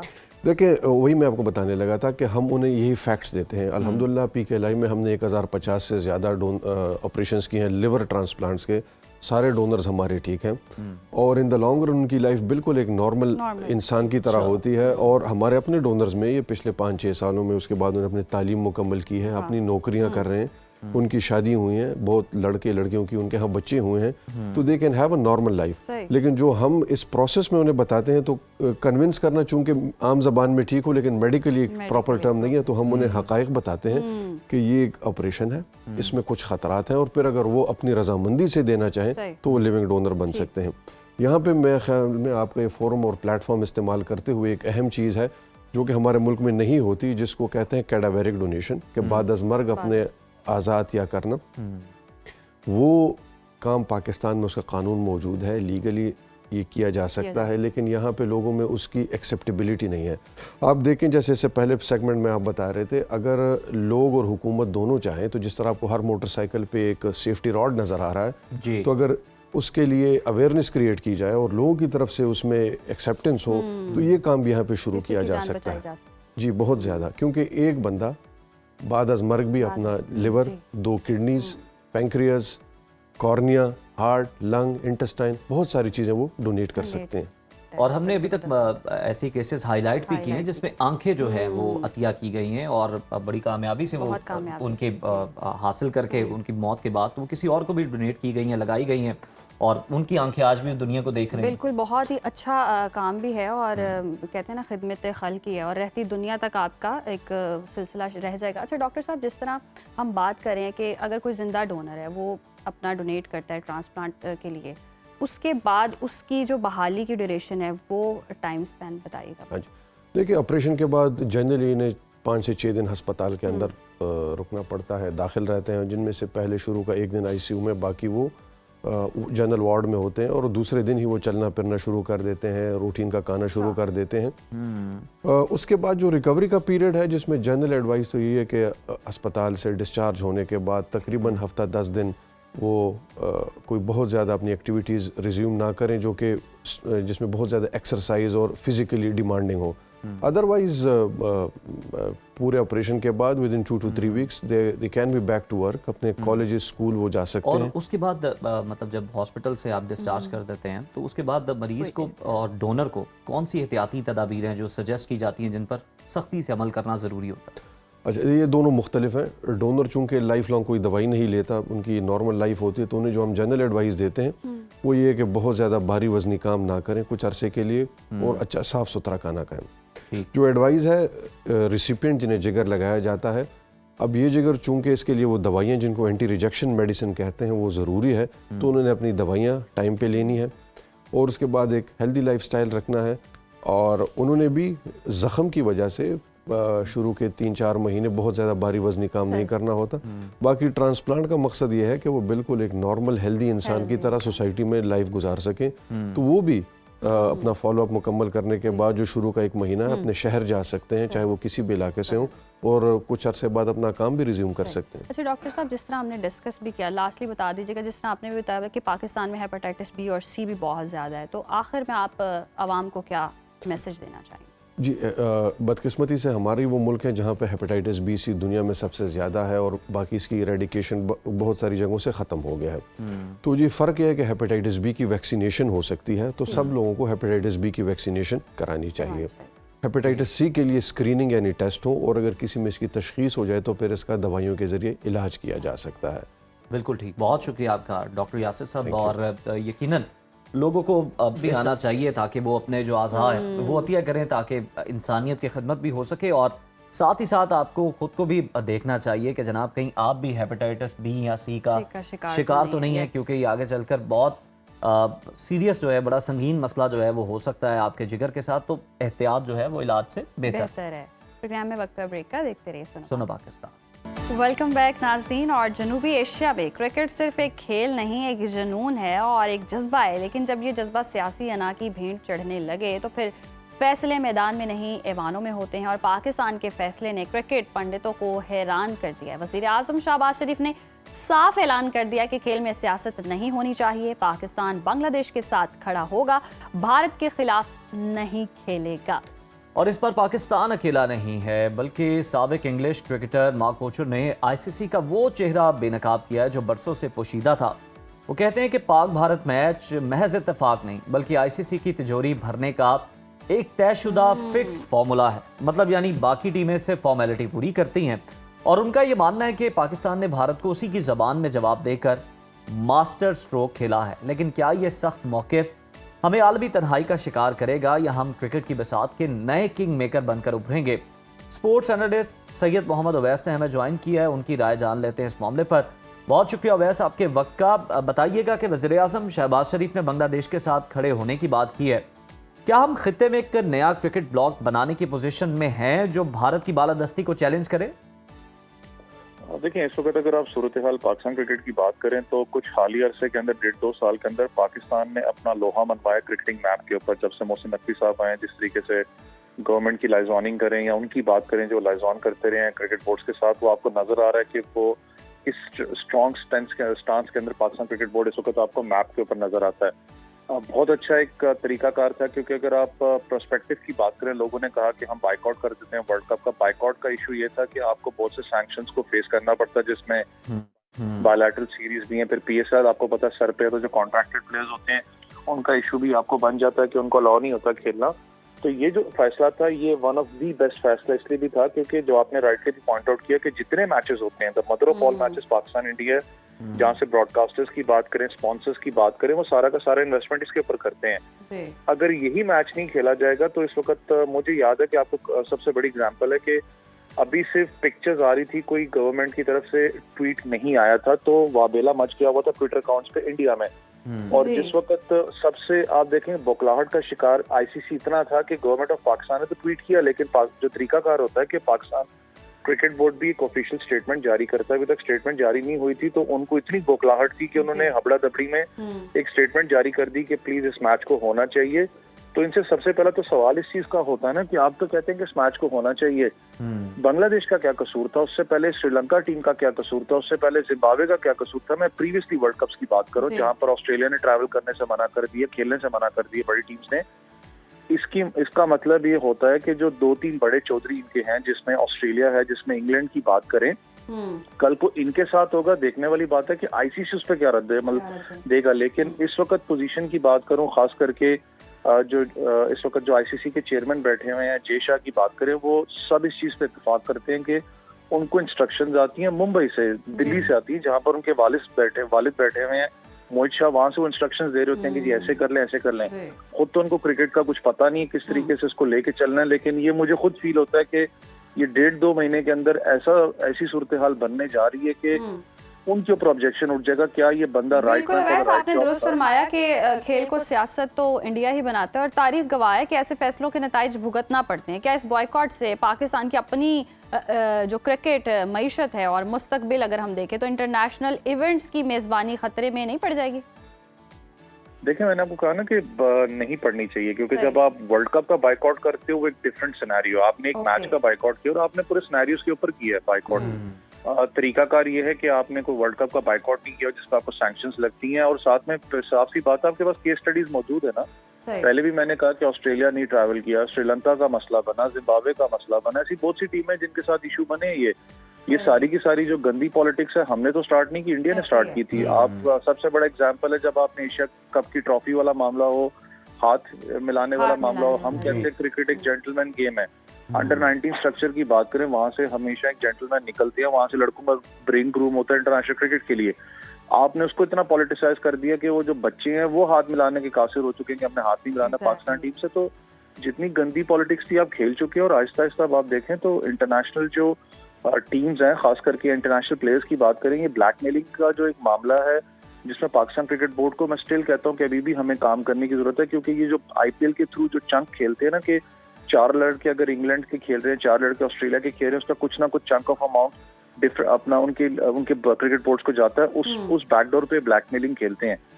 उसकी वजह से ज्यादातर प्लेयर्स कुछ कहते नहीं, जैसे ही वो साइड पे होते हैं, आप अंपायर्स के उठा के देख लें, इस वक्त अपना ट्वीट्स देख लें, या आप कुछ प्लेयर्स की ट्वीट्स देख लें उठा के, जो इस वक्त आईपीएल का हिस्सा नहीं है, वो अब आहिस्ता आहिस्ता जो रियलिटी आईपीएल की वो बताना स्टार्ट हो चुके हैं कि किस तरीके की ब्लैकमेलिंग खेलते हैं। इस वक्त दुनिया क्रिकेट की हम डिफरेंट टीम्स के साथ खुद काम करते हैं। इस वक्त दुनिया की आप उठा के लीग क्रिकेट को देख लें, आपने हाईजैक किया हुआ है वहां पर, कोई भी आप उठा के चाहे साउथ अफ्रीका की लीग देख लें, आप इस वक्त इंग्लैंड में जो 100 होती है उसके अंदर भी कुछ शेयर्स आपके इंडिया की जो इन्वेस्टमेंट है वो आ रही है, और उन्होंने बाकायदा तौर पर ये कहा हुआ है कि जो पाकिस्तानी मैनेजमेंट है, पाकिस्तानी कोचेज हैं, उनको आप एंटरटेन नहीं करेंगे। सेम विद IL-T20, हम खुद इस वक्त मौजूद थे IL-T20 की टीम में, बाकायदा तौर पर ये जो इंडियन लॉबिंग उस टीम्स के अंदर है, सिर्फ एक T20 IL-T20 को जो डेजर्ट वाइपर्स जो टूर्नामेंट जीती है, उसके अलावा सब जो इंडियन ओरिजिन है उसको ऑन करते हैं। उनको बाकायदा उन्होंने इंस्ट्रक्शंस दी हुई है, कोई पाकिस्तानी प्लेयर या पाकिस्तान का जो मैनेजमेंट स्टाफ है हमें नजर ना इन टीम्स में आए। तो आप हाईजैक तो कर रहे हैं इस चीज को, आज आप हमारे साथ करें, कल को आपके साथ होगा, पूरी दुनिया को आपका बिल्कुल। ये भारत की लगाई हुई आग है और अब इसके शोले उन तक भी पहुंच रहे हैं। अब वैसे अगर हम देखें तो अगर पाकिस्तान भारत के खिलाफ नहीं खेलता तो आईसीसी को होने वाले अरबों डॉलर्स के नुकसान का जिम्मेदार फिर कौन होगा? क्या आईसीसी पाकिस्तान पर पाबंदियां लगाने का रिस्क ले सकता है? मैं उस दिन खुद भी 2-3 दिन पहले इंडियन एक शो पे बैठा हुआ था, जिसमें वन ऑफ द लेजेंड्स इनके हैं, कपिल देव की बात कर रहा हूँ, वो बैठे हुए थे, और ऑब्वियसली लेजेंड, उन्होंने वर्ल्ड कप जीता हुआ। लेकिन मैं बड़ा हैरान था जब उन्होंने एक बड़ी अच्छी बात की, उन्होंने कहा कि मैंने इस मुल्क को सर्व किया, मैंने इस मुल्क को वर्ल्ड कप जितवा के दिया। इंडिया की बात कर रहे थे। उन्होंने कहा कि आप लोग गलत कर रहे हैं जो मामलात लेके चल रहे हैं, ऐसे नहीं क्रिकेट के अंदर होना चाहिए। क्रिकेट ने हमेशा दूरियों को खत्म किया और हमेशा नजदीकियां अपनाई हैं, आप गलत कर रहे हैं। मैं बड़ा हैरान था उनकी स्टेटमेंट सुन के। डेफिनेटली मजबूर हैं, ऑब्वियसली उस मुल्क में रह रहे हैं, तो उन्होंने उस चीज को देख के तो चलना, चाहे वो आप दूसरे प्लेयर जो आईपीएल के ऑनर्स उनकी बात कर लें, वो भी बात करते हैं जब पाकिस्तानी प्लेयर्स के बारे में उनके ऊपर बैकफायर कहीं ना कहीं स्टार्ट हो जाता है। मसला ये है कि अगर आप ओवरऑल इस वक्त सिनेरियो की बात करें, खास करके सैंक्शंस हैं, चाहे स्पॉन्सर्स की बात करते हैं, आप भी इस चीज को एग्री करेंगे कि वहां पर जितने भी मीडिया राइट्स हैं, उनके जो बड़े बड़े बिजनेसमैन है वो उनको ओन करते हैं, जिसमें मुकेश अंबानी है या डिफरेंट अपना जो भी सिनेरियो है। ये बैक एंड पे मुझे भी जो न्यूज थी वो ये था कि इनको बहुत ज्यादा प्रेशर है जिस वक्त हो रहा है कि भाई यहाँ तो पूरे के पूरे वर्ल्ड कप को रिस्केड्यूल कर दो, जो कि हो नहीं सकता, 2-3 रह गए हैं वर्ल्ड कप को स्टार्ट होते हैं। एक सूरत हाल है जिसमें पाकिस्तान क्रिकेट बोर्ड, क्योंकि ये जो 24 घंटे हैं बड़े अहम इसलिए भी हैं कि पाकिस्तान क्रिकेट बोर्ड से बैकडोर तो राब्ते तो हो रहे हैं। एक सूरत हाल है कि जिसमें पाकिस्तान इंडिया का मैच हो सकता है, वो ये है सूरत हाल। देखें, बांग्लादेश तो वापस नहीं आ सकता क्योंकि स्केड्यूल अनाउंस हो चुका हुआ है। यहाँ तो जो वर्ल्ड कप के अंदर जो पेमेंट्स बनती हैं, जो आपको पता है जैसे जैसे टीम आगे बढ़ती जाती है, तो आपको पता है उसकी जो आईसीसी का रेवेन्यू बढ़ता जाता है अमाउंट्स का, आप उसका अजाला बांग्लादेश को दें, उसके जो पैसे बनते हैं। दूसरा, आप उस पर सैंक्शंस ना लगाएं, ये मेक श्योर करें। और उनका जो आईसीसी का जो स्टेटस है रीवॉक करना या उनके प्लेयर्स को इशू होना, वो चीज आपको क्लैरिटी दी जाए कि वो नहीं होगी। जो मुझे फील होता है कि शायद ये पूरी कोशिश करेंगे कि हो सके, क्योंकि पाकिस्तान इंडिया, फिर मैंने कहा, ये बहुत बड़ी गेम है, ये खाली क्रिकेट नहीं है, जंग प्रॉपर होती है। और जितना इसमें आप खुद जानते हैं कि चाहे बिजनेसमैन की बात करें, मीडिया राइट्स की बात करें, इंडिया आपको पता है, अल्लाह माफ करे, सट्टे की पूरी कंपनी वहां पर है, जितनी बुकिंग वहां लगती है, वो जितना प्रेशर डाल रहे होंगे इस चीज पे, तो बहुत सी चीजें जो कि बिल्कुल सही निशानदेही की आपने और बहुत ही जबरदस्त ऑप्शंस भी बताई और इन पर गौर भी किया जा सकता है। आपके वक्त का शुक्रिया। ये कि क्या सूरत हाल बनती है, लेकिन करारा जवाब मिल चुका है। जैसा वो कहते हैं ना, मुंह वैसी चपेड़ भी पड़ जाती है। तो और ये 24 घंटे बड़े आम है, इस पे नजर रखने की जरूरत है। इसके अंदर जो भी होना है वो हो सकता है। बांग्लादेश का कमबैक तो नहीं है ऑप्शन के अंदर, लेकिन पाकिस्तान को कन्विंस करने के लिए आईसीसी जो है वो भरपूर कोशिशें कर रहा है। तो जनाब, जो भी फैसला होगा उससे मुतालिक हम आपको अपडेट भी करेंगे, आगाह भी रखेंगे। अभी वक्त खत्म हुआ चाहता है प्रोग्राम का, इजाजत दीजिए, कल दोबारा आपसे मुलाकात होगी। तब तक के लिए अल्लाह हाफिज।